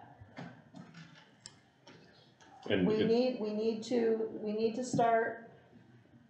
to start on a cycle of these ambulances, otherwise we're going to be stuck in the exact same spot we were when the previous EMS director Bought 5 at one bought time. 5 of them at one time and put us in the position that we're I in. like you, I don't wanna spend any more money than we have to. But we can't afford to buy 5 new, and I say trucks, so forgive me. That's fine. 5 new trucks like they did previously. I don't wanna spend the money, but we have to have service, we have to have service. And this seems to me, in my opinion, the best way, I think, to do it. We're not using that opioid, believe me, I want the opioid money to be used for its purpose. But by doing it this way, I think this gives us one of the best options that we can hope for to get the truck, get what we need to get in a cycle, and to still have the opioid money to use Oh. for the rest of the county. Yeah, I'm not here to sit here and try to tie up funds. I don't, if we can do money through a bake sale, I don't care how it happens. I'm just, my goal is to be here to say, this is a process that needs to be started, or it's no longer gonna be the department's problem because we're not gonna be able to secure funding for $1 We're million. gonna have to buy 5 of them at the same time. I'm trying to schedule this process and get it in a schedule how it was for years, to say we replace a truck every year. You have to start somewhere, and this is how I'm trying to start. And saying we're shopping for ambulances is about as popular as saying we're getting new health insurance for our employees. It just isn't what we wanna talk about, but the ultimate thing is, if you don't talk about it, very soon, he's gonna come here and say, we got trucks that are costing us out the rear end to fix, or something, or they're broke, we're out of service, we can't have that. Right. Because the reality is, we have a county EMS service, and we are not going to get rid of our county EMS service, they're here to stay. Well, and we just had a presentation about the sewer board, about growing the number of people in this community that are gonna have to have services. Which, like it or not, it's growing. What? Like it or not, it's growing. I just think this is the best way of doing it, still holding on to that unrestricted money. I'm not against a loan right now for the full amount for the and I'm saying this, whether, regardless of the loan amount, it can be scheduled into a budget, whether I'm carrying it, Lift's carrying it. You take whatever next year out of it. I'm not If you against did it. if you did a full loan, you didn't do nothing with your payroll, then that payroll would be still there in 2024, so if you needed to take one out, it wouldn't be. Yes and no. Okay. So this is, we're getting off track, and I usually do, That's but, fine. so, Just gotta. if you don't mind, No, go ahead. my budget is the one anomaly in the county. Okay. My budget is the only budget in the county that is not front-loaded by the council. Okay. So, correct me if there's any other department heads in here, I think everybody else is front-loaded, meaning if you set the health department's budget at $1 million, January 1st, she starts with $1 million. Yeah. You set my budget for $2 million, my budget's not front-loaded. I have whatever is left in my bank account to run that $2 million budget. So I bring in, like, these forms that I give you here that shows our income coming in, that goes into my account, and that is what I use to fund my budget. If for some reason I get to zero, I could have a $10 million budget. My cash ledger holds zero, my budget's not zero. So that's where my budget is different than everybody else's in the county, because I'm not front-loaded like everybody else. I'm the one anomaly that I am dependent on my income. But if your payroll's there and you don't use it for the other one, you should. So it affects my cash ledger, but the money won't, it rolls over, but not in the sense of funding, yes. I got you. Yes, but then that's what I was saying earlier, was if we don't use that, that might help make up some of that lit shortfall that I got taken. So, and it's easier, to me, it's easier. I'd feel more comfortable doing that as long as we all understood that, you know, that funding I might be able to fund it, or it might be 50,000 out of lit or wherever else next year. I'm not gonna sit here and lie to you and promise you something I can't hold a promise to. That's not who I am, and I'm not gonna start today. Nor should. Well, I don't wanna pick you apart, but the budget, I believe you said that your budget goes to zero, then the county's not involved in it. It's your money, it goes to zero, it goes up to what it is, and if you don't make any more money, it goes down to zero. The county's not. My cash ledger. My cash ledger's fluid. So like, when I just brought in $70,000 for the week, and I was at 600,000, now my cash ledger is 670,000. Yeah. Then when I pay payroll, it goes down to 620. Yeah. And then when I get another budget, then it goes up to 710, and then I pay payroll. It's like your credit card. You make a payment, you buy stuff. Yeah. That's how my budget works, and that's not how anybody else's in the county works. To a certain extent, I think, 'cause, I mean, like, you are funded by the county. No, I'm funded by myself. How much does lit? 85,000. 85,000. Well, now 85 plus 37, Yes. so 112. That's what we did, we zeroed out lit, so he is getting 87 plus the or We didn't 85. zero out lit. Except for the 85,000, yes. For his. I went from 848 For to 85. EMS, for EMS, yes, we did. Yeah. Sure That is what Teresa suggested, and So that's that's- what we ended up doing. That's why I'm not super That's why he confident has in saying this. he has no county contributions except for the 85,000. And then And now the the 37 that we agreed to pay, That didn't whatever get should have funded. been left in there. That didn't get funded, yes. For interns. But it's still 100 and whatever, I'm not that great at, 117. yeah. Too many numbers floating around, but 117 is all he has had for 2023 from the county. Yeah, last year's was 848. Yeah. Yeah, so we put 848,000 back on him instead of us supplementing it, the county supplementing it. So he is 100%, we'll say 98% funding his. In a year. In a year, right. And so that is what we're, and like I said, right or wrong and indifferent, that's what we did, and so that's why we're here. That is why he doesn't have the money to sit here and say, hey, I've got this money, let's pay this, because for an ambulance, because he has to run his department. The funding that I was getting is no longer there. And if I would've had $500,000 coming out of lit this year, I'd sit here and tell you, absolutely, I can make that payment next year, 110%. I don't have that ability, and Because now you're running on actual dollars. I mean, Yeah. I don't mean that. I'm running solely off my income with the Exactly. exception of $85,000. And that's yes. what this council was wanting, was the I mean. I am too, but I didn't wanna do it in a year. No, I was trying to be positive here. That's what one of our goals jointly, all of us together, was to get you guys to be. That's what the commissioners hired me for. Alright, so back to the, at hand. So he's gonna try to get a loan first. So that's how we need to do that. Russ told me the loan would be fine, it just, he needs a dollar amount from you to run it through, if that's what you wanna do, if that's how you so move. If you so move to do nothing, you so move to do nothing. I just feel like if we're gonna do the loan amount and we're gonna make that jump, for what my opinion is worth, I'd rather just do the whole amount. That way, that's just me, but. Which, even if we did the whole amount, I'm sure, like every loan, if we chose to take, at the end of the year, take the salary, if it happened to be sitting there dormant and pay on that loan, we could at that point. But Yeah. That's what I was trying to get at. But we could use that money as a buffer for the next. To build 10 my months, cash ledger. To build your cash ledger. So do you wanna make a motion for the full amount? Is that what you're doing? Sure, let's make a motion to Okay. go with the bank loan. JR makes a motion. I second it. Okay. Jay. Okay, Diane, second. Okay, so JR makes a motion to allow Nick and EMS to secure a loan for up to $318,088. $88. Yes, ma'am. I think. Diane seconds it. All in favor? Is. Oh, wait. She raised her hand. Too late. Too late.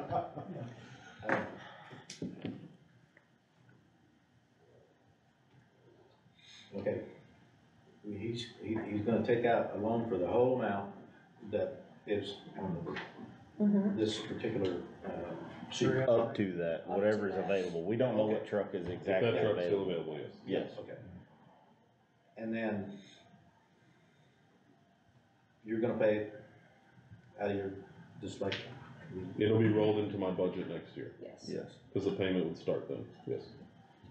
Payment would start in 2024.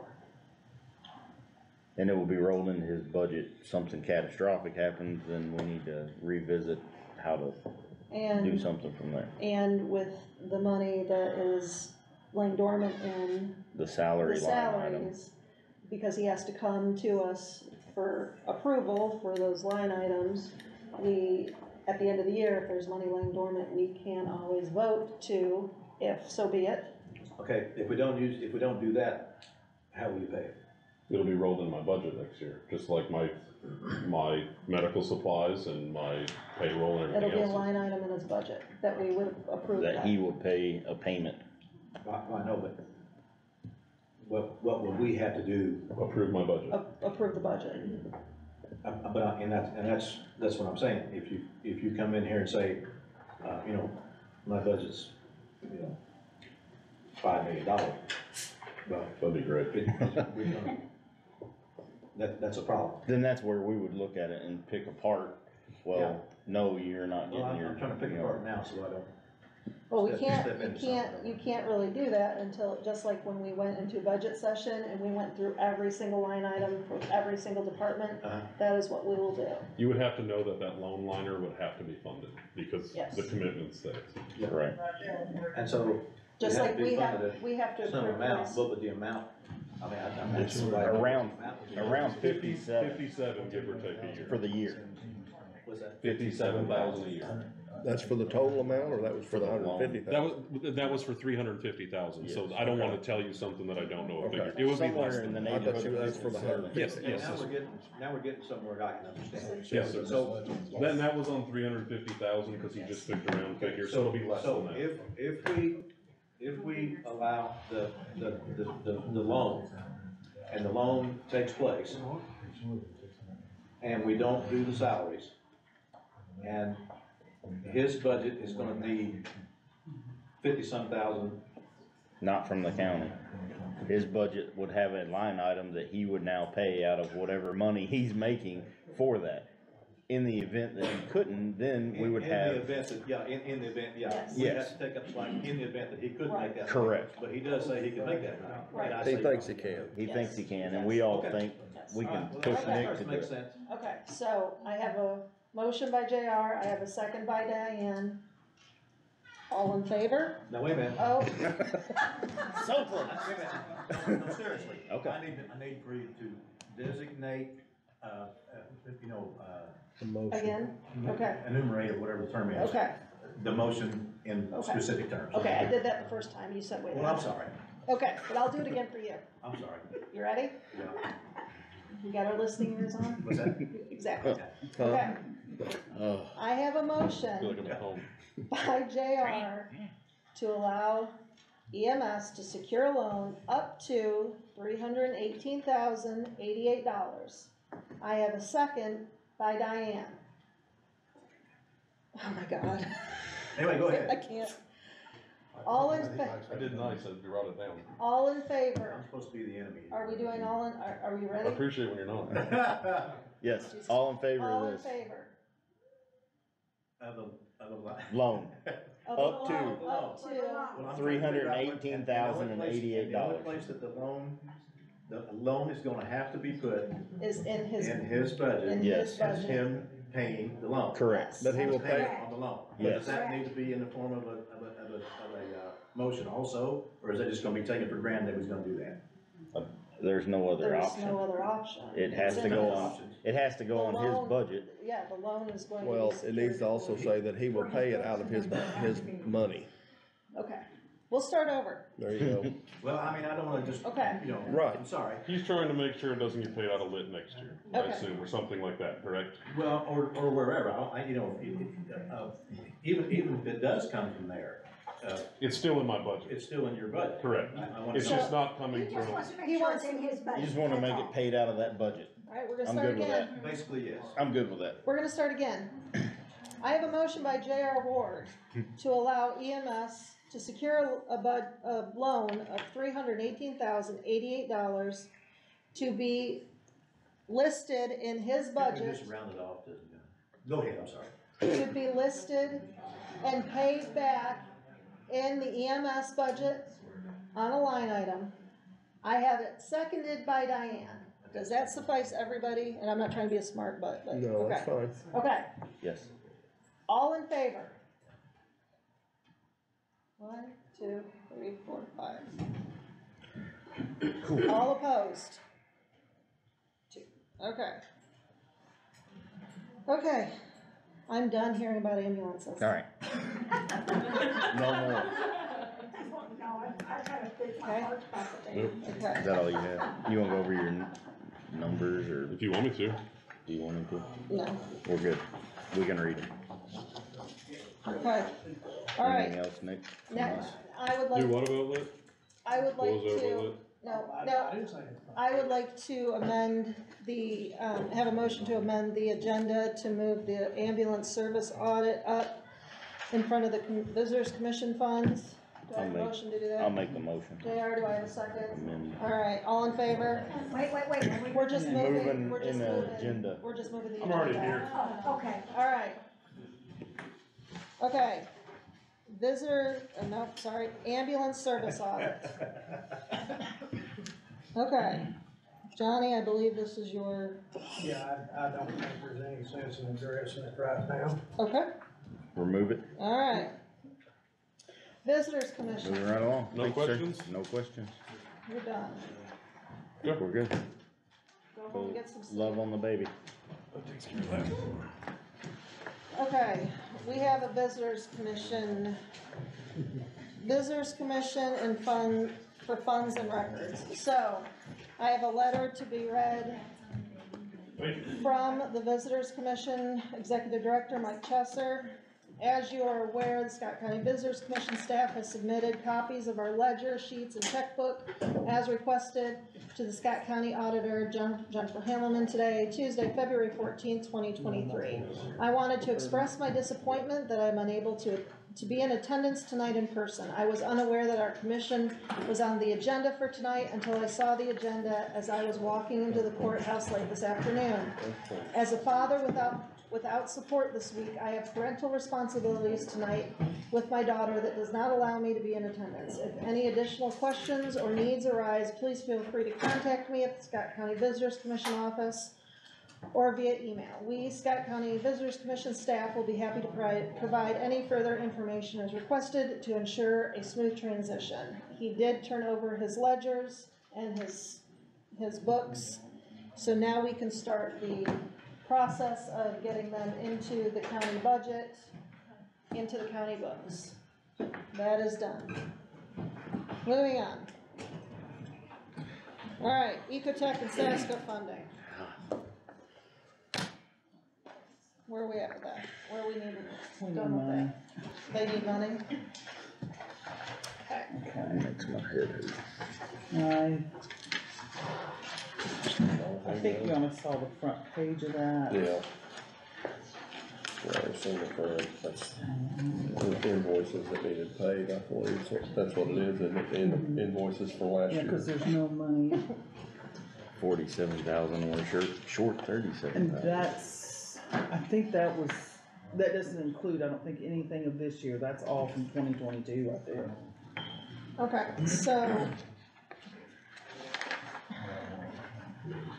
And then this is, so we're going to need to appropriate, it looks like, from general,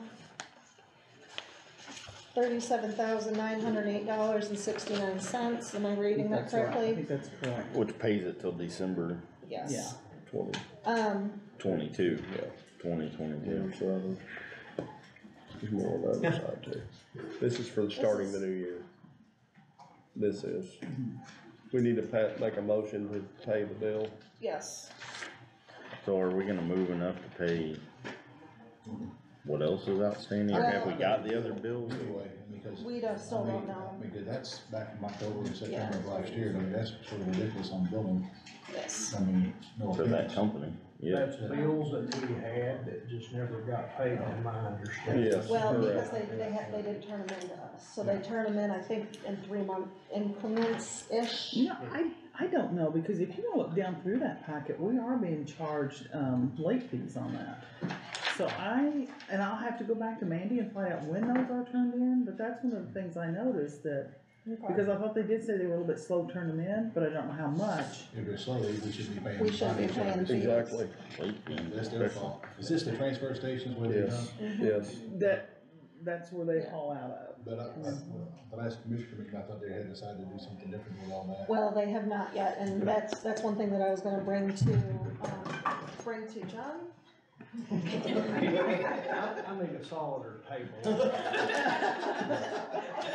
So that was one thing that I was going to bring, for a discussion is, we really need the commissioners to decide what they're going to do with it and put a date on it, because we cannot keep having this in limbo.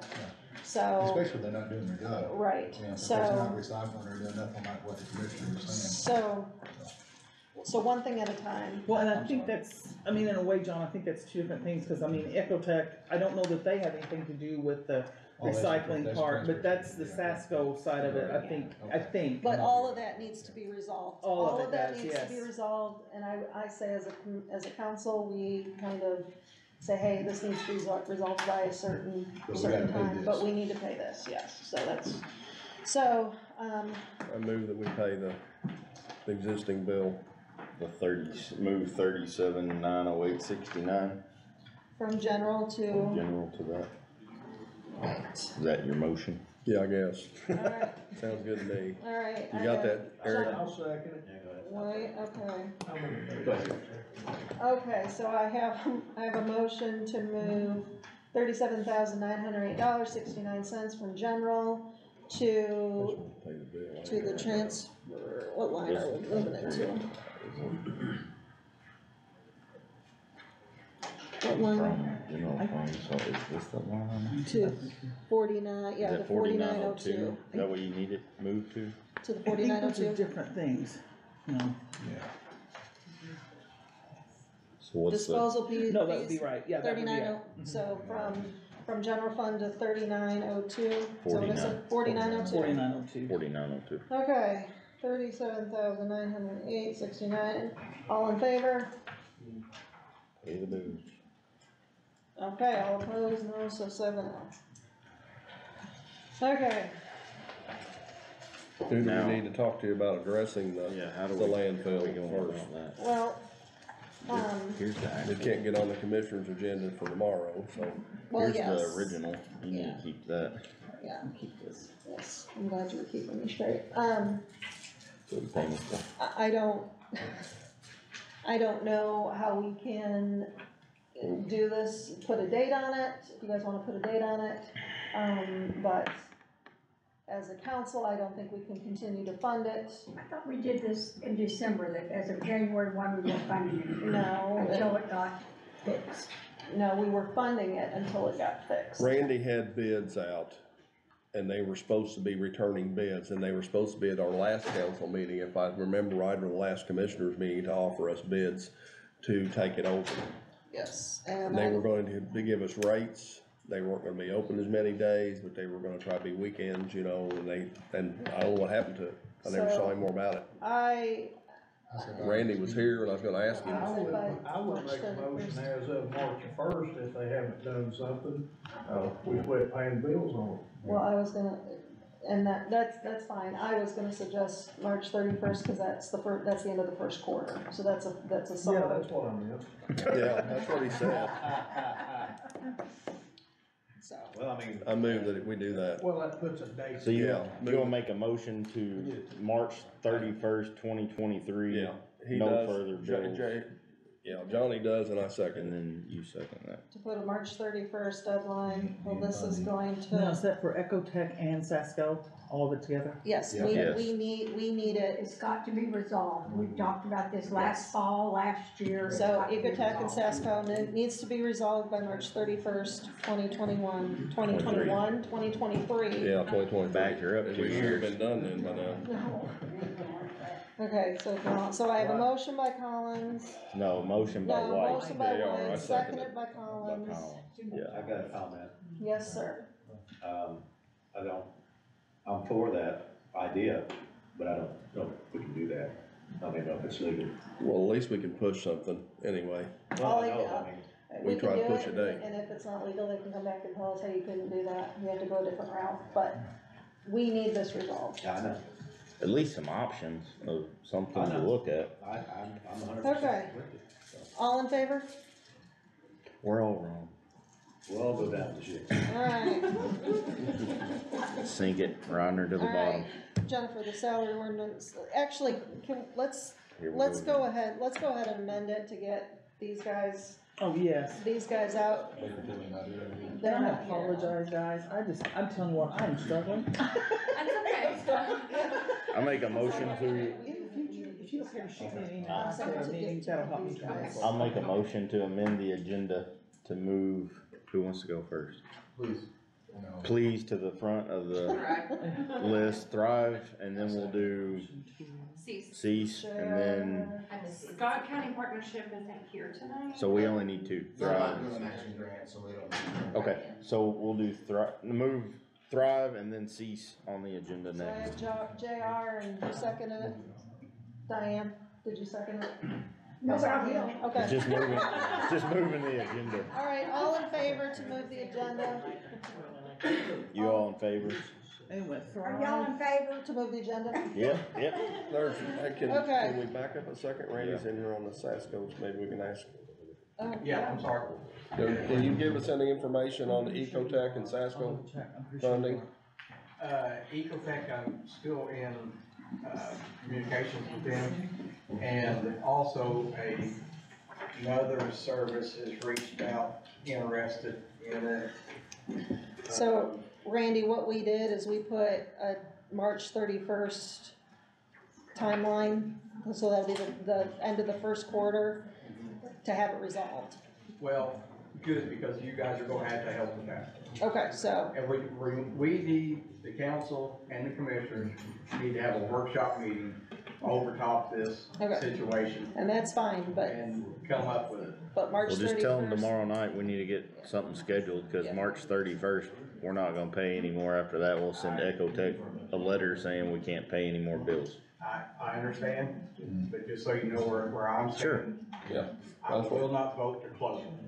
Okay, well, If you guys wanna take the money we just said, out of we it, just said, Yeah, we need to a resolve. resolution. So it's either, it's gonna work or it's not, but we need to know what we're doing going forward. So, okay. And the workshop's a good idea, we all Yeah. sat down. I'm on board for that.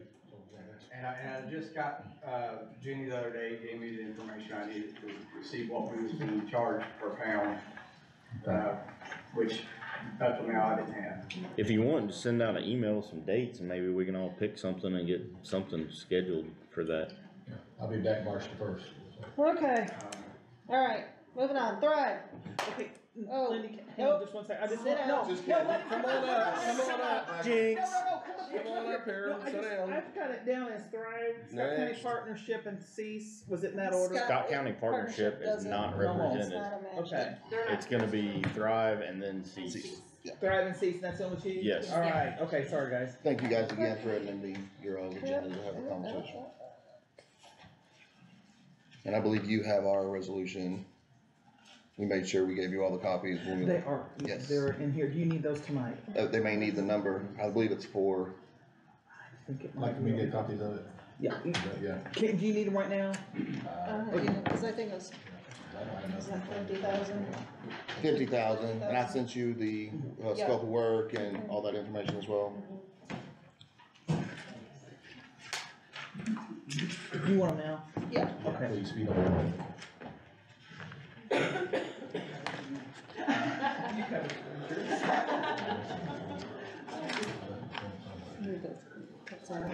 If you start something, finish it. No, but we still need to discuss it, cause it's, I don't have an idea with them. So, but I figured the rest of this stuff is all just, Stuff we can take. yeah, we can talk about it, we don't need to have Well, people waiting.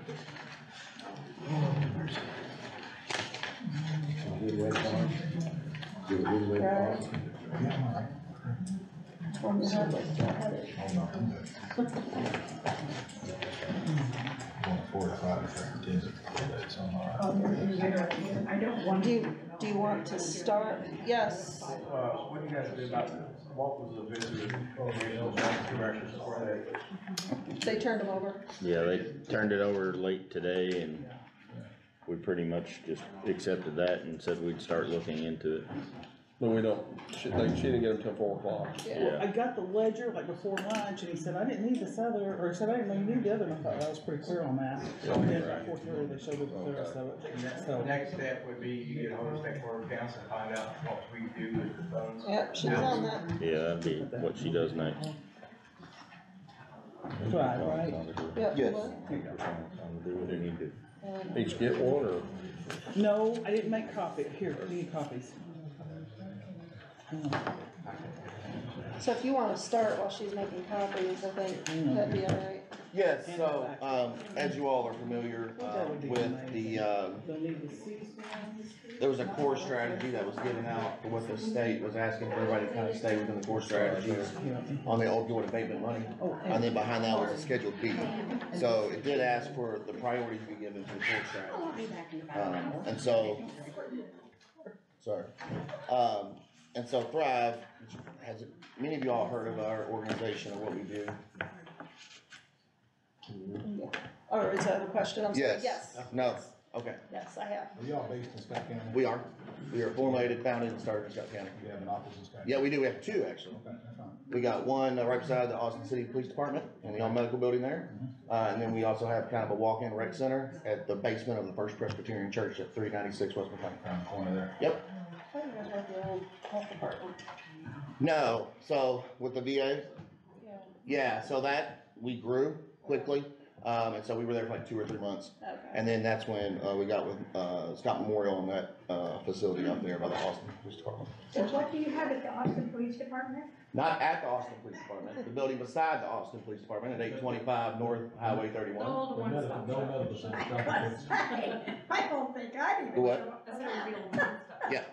It's the old Dr. Jones. Yes, where the health department was with Life Springs there for a while. Okay. That's where our facilities are located. Yep. So we are a grassroots organization, nonprofit that started actually from Get Healthy Scott County, CEASE, and the partnership all got together in 2015 when the HIV epidemic was going on. And like Michelle stated, they found out it was an opioid addiction issue. And so because none of the stakeholders knew how to talk about the recovery, get in recovery, they asked the recovery community to get involved. So we started Thrive, which stands for Teach, Heal, Recover, Involve, Value, and Encourage. All of our services are 100% free. We are available on 24 hours, 7 days a week, that we answer our phone calls, and we're also available on an overdose response team that we use. What we do is we're community-based peer recovery coaches. And so we're available to any of the individuals that call us and ask if they want to start their recovery journey, if they're having some issues in their recovery journey, or anything like that. And everything we do is community-based. So we work with some of our inpatient facilities in our region. We also work with jails in Scott County as well, and we're in a few other county jails where we do services as well. So, but everything we do for every individual is a free service. Do you do any help with the jail over here? We do. We actually have a full-time program in the jail right now. And that helps with every single person that is incarcerated. It's a voluntary program, so they don't have to do it. But if they choose to do it, because there's a reason they're in jail, right? Yeah. And it may not just be SUD and mental health, maybe something else. And so if you choose to work with us, we have 4 different recovery coaches that are in the jail full-time. And then we have a supervisor that's in there as well. And we did that through a pilot program through Governor Holcomb. So we asked for $189,000 to help with transportation and to put full-time peers just in Scott County. So I cover alone 21 counties in the state. Now I have some satellite offices that help me with my northern parts. So I focus kind of on 10 counties, and that's 65 from Bartholomew down to Clark, Washington to Jefferson. But the money I'm coming here today is only for Scott County, and it's only to stay in Scott County. So I asked the commissioners for $189,000 to get a vehicle for transportation, to get people back and forth, because transportation is our biggest issue in Scott County. And unfortunately, they felt that $50,000 was appropriate for one full-time person.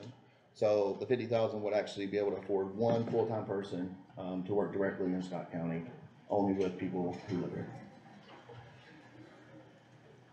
You just said you have 4 full-time people in the jail. You need one more? They stay in the jail. They don't work with anybody in the community. They can't, or they don't? It's part of their grant. I actually need 3 in Scott County. So on your locations in Austin and Scottsburg, do you have full-time people there? So the one in Scottsburg, we have kind of like floating hours. So we have set hours that happen this week. Meetings, right? Yes. Okay. So they'll come in for meetings. We do 3 different kind of meetings. Okay. We do one called Smart Recovery, which is kind of outside the 12-step piece. It's more for the secular, people that are not spiritual or religious. We have one called Off the Sue, which that is a mental health group. And that's for people that have ideations or conversations about suicide. They're very trained with QPR, mental health first aid, and how to do those classes. And then we have something called a peer support meeting. And what that looks like is just people that just want to come in and have a group with somebody to talk to, like-minded. You have them on scheduled dates? We do. But now the one in Austin, people walks in, is that open? It's open, yep. So you got a full-time person? Full-time person there, yeah, yep. So you really can't have a full-time person in Scottsburg because if it's a church base, you're not paying rent, you're not. Correct. Yeah, and I don't really have somebody in the community that's able to work. Because what we'll also do is, we'll meet people at meetings. So like the other part, the reason we chose that church is, that's where some of the 12-step meetings meet. And so we just wanted to, and they were very open and inviting and letting us in when we first started, and we wanted to give people another option. another pathway of recovery. So you're the full-time. 24/7? The building's not 24/7. We man something called 211, and then we have the ORT group, which if someone goes out, like a first responder or the sheriff's department goes out and someone says they want help and they deem it to be a safe location, they'll call our people up, and if it's a situation where they need to come out, they'll come out 24/7. And the 211 we man every weekend. That's a statewide number for peer coaches, and it's available 24/7.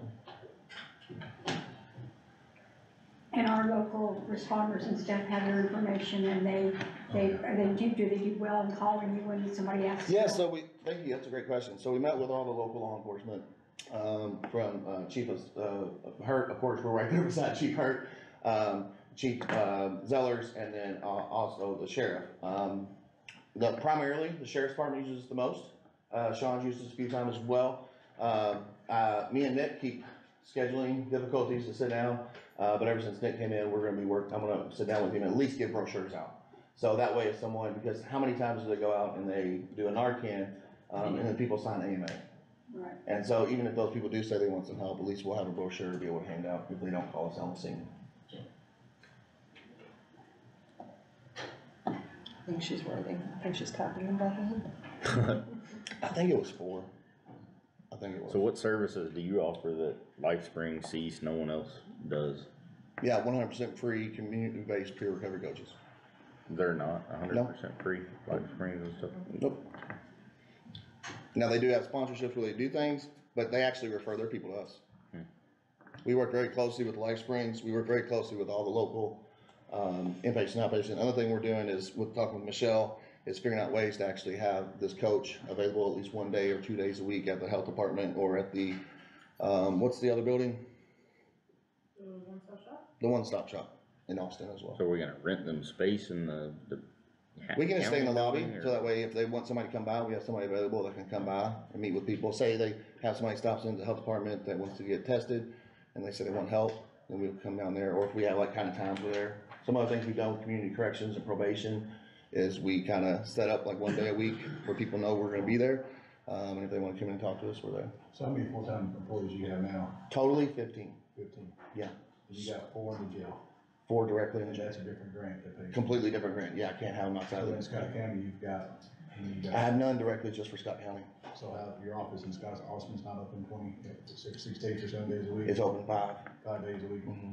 Yeah, but most of the time it's there with the receptionist that can answer the phones and make sure that people get called out. Yeah, but the person I wanna use for this only will work in Scott County. So will they rotate between the 2 sites then? Oh, they'll be everywhere. You may Yeah. have touched on. Yeah, they'll be at the rec center, as well as the other, office that we have, and then there'll also be more in the community. You have the person's name that you wanna do that? I do, it's somebody that's working with me now, and she lives in Scott County, and I wanna transfer her over directly just to Scott County. And unfortunately, she couldn't be here today, her grandmother just passed away today. But she was gonna join us, but I can bring her back. The commissioners did ask to meet them as well. Yeah, and one real cool thing about what we're doing is, out of those 15 people, 6 of those people, have grown up or lived in Scott County that we're now employing today that are in recovery. Yeah.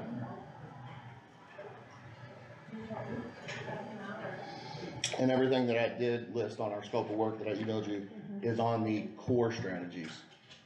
We do have some on the strategies, but the majority of what we do is on the core strategies. Looks like this is for Cease, which is not Oh, filled, but okay. that's what's ready. All right. Leave it to Marty. So what he's asking is for 50,000 out of the abatement. And this can be for a full-time, this one is not back and forth between Austin and Scottsburg. Can't go to jail. That's not That's what you grant. Correct. Now, my question is, so this is 50,000 for the year, so what happens next year? So we are sustainable. We bill Recovery Works. So what has happened is, as being the first RCO certified in the state of Indiana through DMHA, which is Department of Mental Health and Addiction, and the Indiana Recovery Network, we're able to bill for services through Recovery Works dollars. So what happens with that is the federal funding actually makes different buckets for Recovery Works. So there's some for residential, there's some for people incarcerated, community, and so forth. Due to a project, once again, by Governor Holcomb, he made a special bucket just for RCOs, certified RCOs, which is Recovery Community Organization. And so it is sustainable. I don't think that this is enough, You know, I told the commissioners that I think that I will be back next year or the year after, every year asking for more, because until we get, we're Scott County. Last year alone, we helped over, now, last two numbers may be off just a bit, but over 417 that live in Scott County. How So- many of those are repeats? Do you have? A lot. We got people that we've been helping since 2016. That maybe not still using substances, but just like, they're still struggling with different things, like maybe rent's not always, well, going to trustee's office, or they need some help with, accessing, they lost their birth certificate. So instead of knowing the system, we still walk with them on that. Gotcha. We don't ever terminate somebody from services. Never. We don't ever terminate services. It's really up to the individual. And if they say, all right, we're done for now, we'll say, okay, if you ever want to come back and need anything else, we're right here.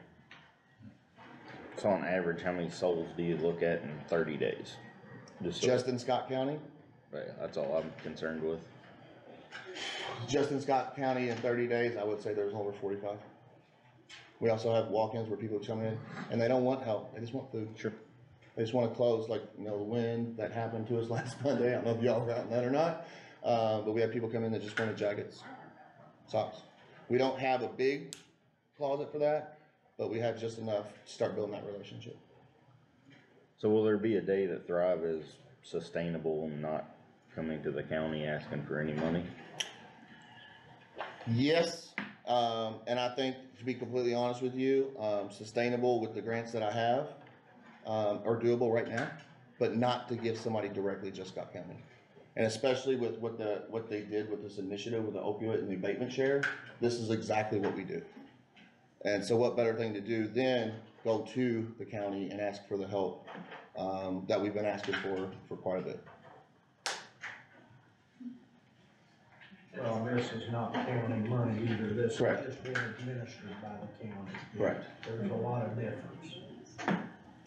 Thank you. You guys, I kind of browsed through here. That's the wrong one. That's for them. You browse for the next one. They're working on this one. They're working on his. What'd you see in there you like, Eric? Yeah, you're prepared though, if they come up. So when you talk about, I'm sorry, go ahead, Eric. Go ahead, well, I'm just kind of getting down the basic stuff, but, Yeah. I ran on, and a lot of people, were, on board with, doing away with needle exchange, Yes. stuff like that. And, we had, a lot of pushback on that, some of your guys', organizations and stuff. Yeah, we advocate. And so, do you guys give away needles? It's 100% illegal for us to do it. Do you guys give away other stuff? We do fentanyl testing strips. Yeah. And what that is to keep people safe, to know if fentanyl's in the thing. It doesn't tell you the quantity or quality, it just tells you the presence. And that's through the state of Indiana. Well, I guess. And we do Narcan. I guess just to put my personal, idea to the thing, do you do things that are enabling? And only enabling the breathing. What was that? Only enabling to keep them breathing. Okay, so no drug paraphernalia or Nope. anything like Nope. that, or, okay. No, not at all. We stay very closely in our guidelines of what all of our grants are state grants. Okay. And work very closely with DMHA. So if IDOH gives something out, then we'll give it out, right? So fentanyl testing strips come from the Indiana Department of Health. So that's okay for us to give those out, right? Because people do want to know what's in there. No. Unfortunately, some people don't care. Are you doing Narcan still? Yes, absolutely. We also actually man are the reason that the Narcan vending machine came to Scott Memorial. We man that as well. And just so you know, that alone, since June, has dosed over 850 doses. Just in Scott. 850 doses. Just in Scott. Been used or handed out? And I can't tell you what's been used. Right. That's giving out doses. Gotcha. All right, what's the question? So the commissioners approved to come to council for $50,000 out of the opioid abatement for Thrive. So that's where we're I at. make a motion to give it to them. I second. Okay, hold on. I get my pen out. I also have letters of support, if you all didn't get a chance to see it, from Martin Pageant, Eric Yazel, John Crawford.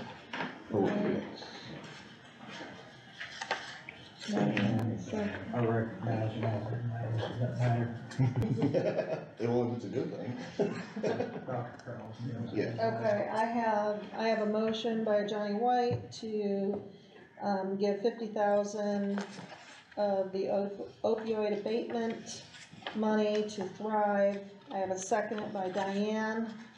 All in favor?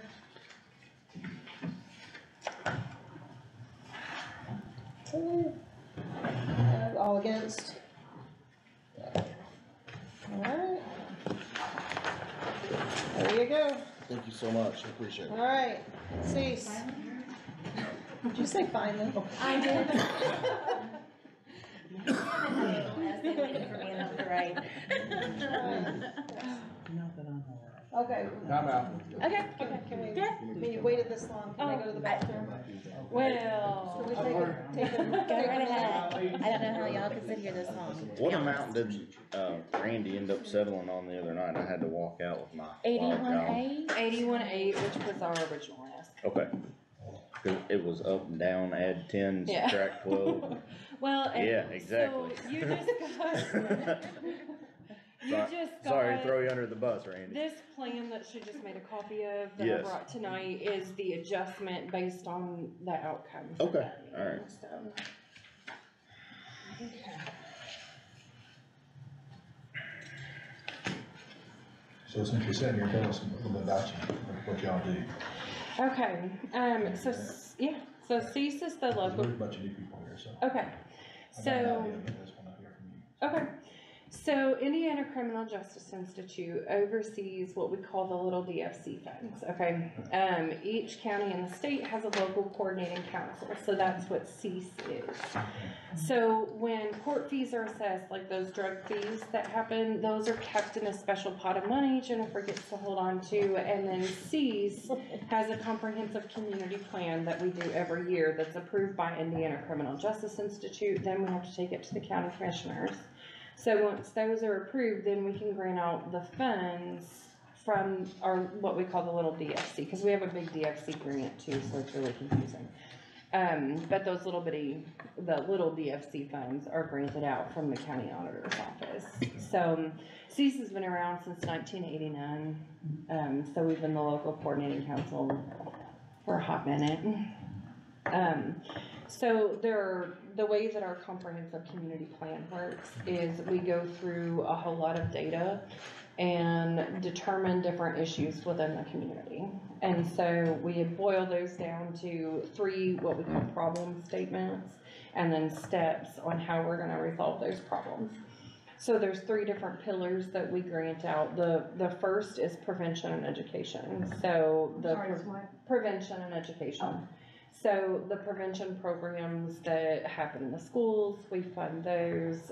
We fund community prevention efforts, education about substance use disorder and mental health issues that can subsequently lead to substance use disorder. So that's the first pillar. What age group of school do you start at?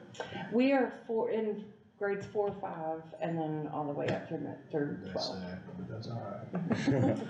Yeah, so, I know the county commissioners had expressed an interest in K through 3. So there are some curriculums that the schools could implement, and we're looking at some different options for those grades as well, because that's why some of the funds were shifted. So as of right now, we're grades 4 through 12. So that's the prevention side of things. And then we have treatment and intervention that we fund. And so that treatment and intervention category is exactly what you would think, right? So we fund treatment programs that may not necessarily be reimbursable through insurance. So one of the things that we implement is some education like books, like a resource library for clients that are in mental health services, so that they can learn a little bit more about their diagnosis or about different coping skills, those kinds of things. There's a group that Centerstone runs at Austin High School, and they're trying to get it into Scottsburg High School, where if a youth is caught with a vaping device or a substance at school, those youth would be then referred to a program that's a treatment program within the school system, and it's free to them. And, that kind of helps them avoid expulsion. So they were trying to get Scottsburg schools to agree, to have the program in there, and they said no as of right now, but it is in Austin schools.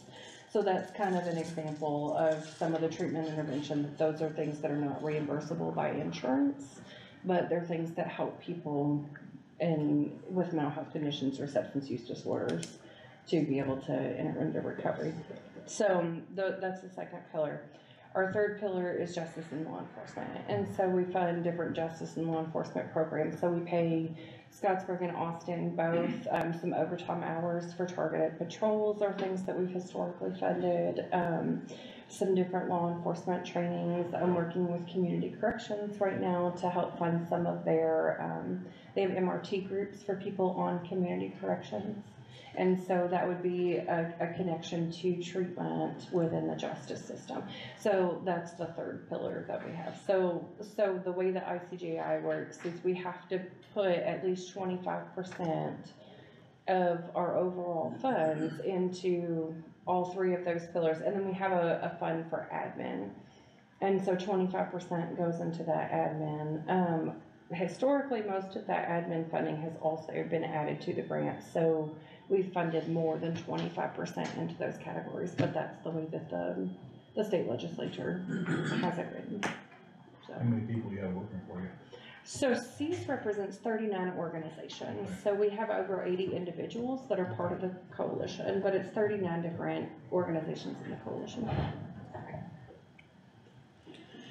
I got two questions. Okay. One would be the same I asked Thrive. How many people a month or souls do you see, you figure, in a month? So it's kind of complicated to answer that because we're 39 different organizations, right? So I can tell you my full-time job, I run a mental health practice. So my practice saw about 120 people throughout the course of 2022, and that's with 2 clinicians. Centerstone sent me their numbers today because I'm working on on our next comprehensive community plan, which will be in March. And so they served 700 in 2022. Now that's a combination of both substance use disorders and mental health. Right. And then there's some breakdown about what that is. I haven't gotten the numbers from LifeSpring yet, but I would say that it's probably similar as far as. So roughly, hundreds. 1,000 people. Oh, yeah. Well, and that's not counting, we also. Conservatively.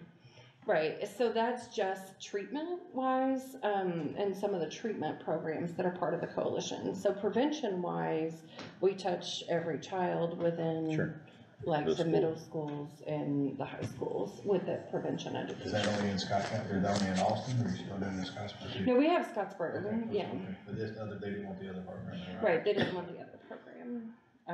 At least that's what the coalition member had reported.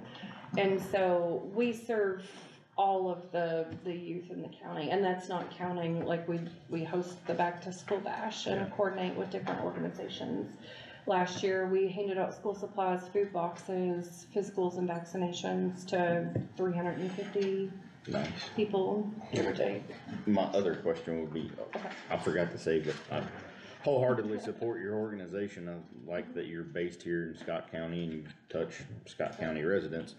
However, I feel a tad hypocritical by voting to give money for prevention and things, and like we talked the other day, whenever a portion of this county is selling vapes that you just said people are getting in trouble for, and we're selling them at an inflated rate just to make money off of. So that kind of bothers me a little bit that that's going on in a county building, but yet we're giving some monies to that by a county department.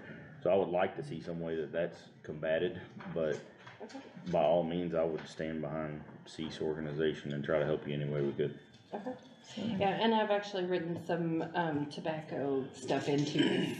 Right now it's a draft comprehensive community plan, but it should be finished by the end of the month, and then we have to submit it to Indiana Criminal Justice Institute for approval. So it will, I mean, I can bring that back to you all once that's approved.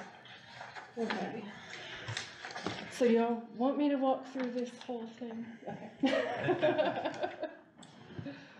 so I'll make it simple. So they went to the commissioners approved for $81,800 to be, right, that's the correct, to be, given out of the abatement portion of this, the opioid grant. And so now they are here for approval, so. I make a motion, we approve it. I second it. All right, I have a motion by Johnny White, sorry, We're still doing 12,000 more for me. Yes, so there was some funds moved from a, program evaluation into extra prevention programming funds, so. You were asking So- for 81.8 though. 81.8 is the total amount, Okay. just how that shifted around in the plan. We don't care how it shifted around, we're just here to do the 81. Okay, so I have a motion by Johnny White to, approve $81,800 out of the opioid abatement to cease. I have a second by Diane, all in favor? All right. Thank you all. Okay. We're gonna be quick. Okay, so the rest of it is, just stuff that we didn't need. People weren't waiting on us, so. Salary ordinance correction. And you should have those in front of you, I think. Okay, do you wanna leave now before we start? How long do you think it'll take?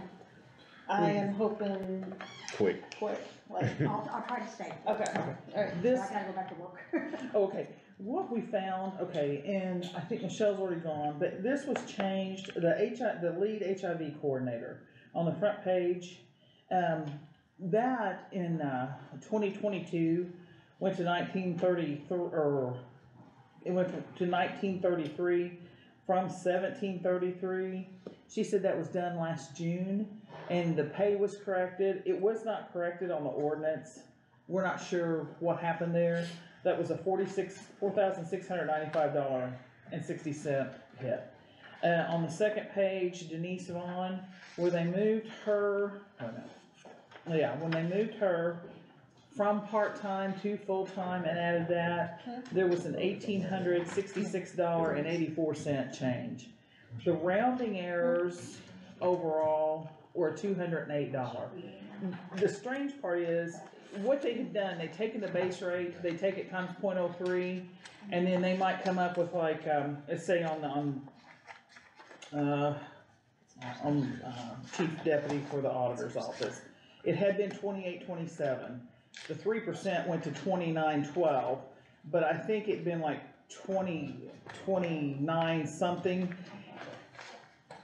Whatever the 28.27 times 0.03 was, that's what they multiplied by the 1820 hours that are worked in the courthouse, and that's why it's off. That was like $200, $208 for the rounding errors. That did not happen on the EMT portion of it, the probation, the jailers, or the sheriff. And I think maybe different people did this or somehow, but that rounding error didn't carry through the whole thing, what we found. Now, before, just before the meeting, and I don't know, Debbie was trying to explain it to me, but there was something that changed on it would be on the matron, that had gone up. I hate to say, I don't even know what they just found it a while ago. Trina had pointed it out to them. Jerry Gooden sent me a message saying that we've not done our raises correctly. I can't figure out what that's supposed to be.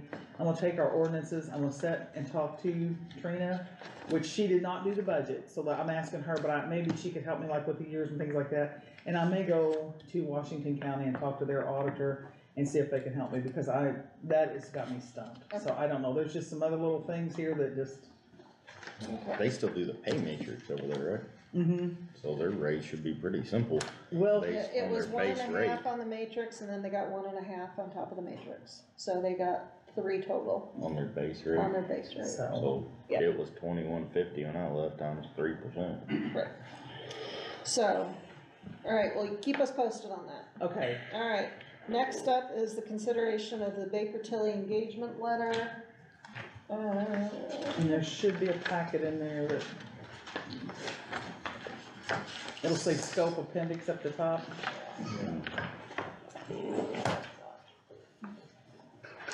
So this is what we had talked about, having Baker Tilly come in and, give us a, update our Bible as Eric would. Our Bible with a little our B. Bible with a little B.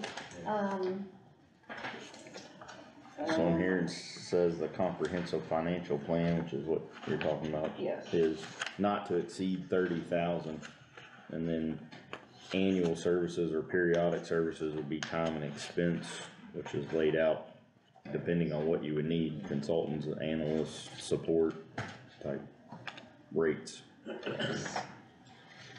That's above and beyond the 30,000, right? Yes, the way I understand it would be. Yes, so when it would hit the So the 30 would give you the comprehensive. report, and then what we had talked about was maybe helping through the first budget Through the session. budget session, Since so we're that all would be- kinda fresh, that would be hourly at time and expense.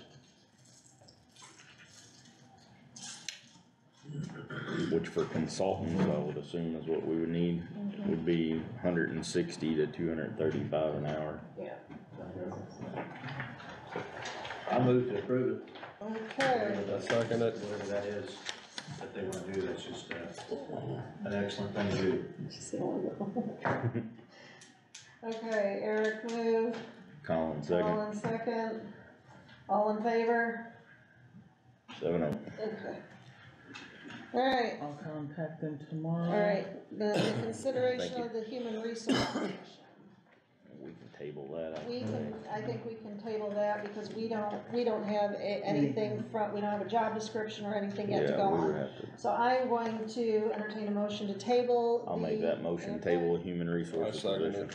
JR, Collins, all in favor to table human resource? 7-0. Alright, did everyone get a chance to maybe look at the minutes? And all I have prepared so far are the January 10th, Okay, so. so did anyone have a chance to look at the January 10th minutes? That's what you said, yeah. Yes. Yes.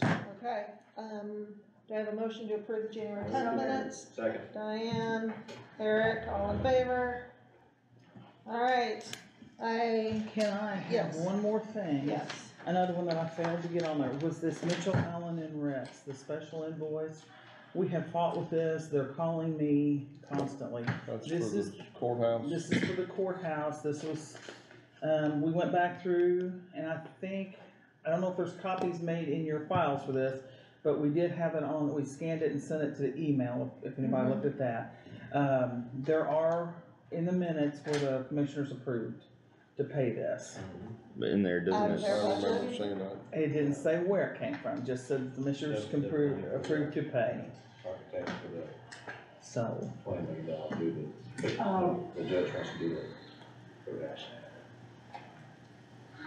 Well, so we didn't gain anything from the last meeting, Bruce. So let's just, we have to pay it, but it doesn't say where, the commissioners approved to pay it, correct? Were you guys gonna pay it out of your budget?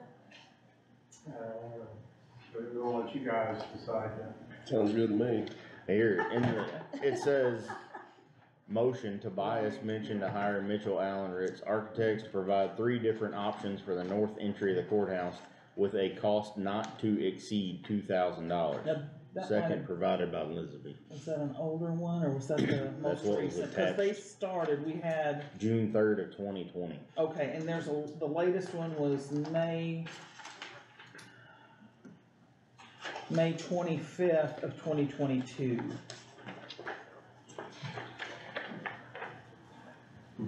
Cause it kinda like, and I mean, they've been here for different things, so the last one was May 25th of 2022. Bye, Diane, sorry. So, well, that's okay, I just have to pop back in, Yeah, I guess- they're split at my shift. That's part of my I'm confusion, sorry. because I'm not sure which On the side. bill we're talking about, and I know they've been here several times. So at what point, what project was they working on for this bill is the question. Well, One is the courthouse renovations. Other's Life Spring project. Another's courthouse entry.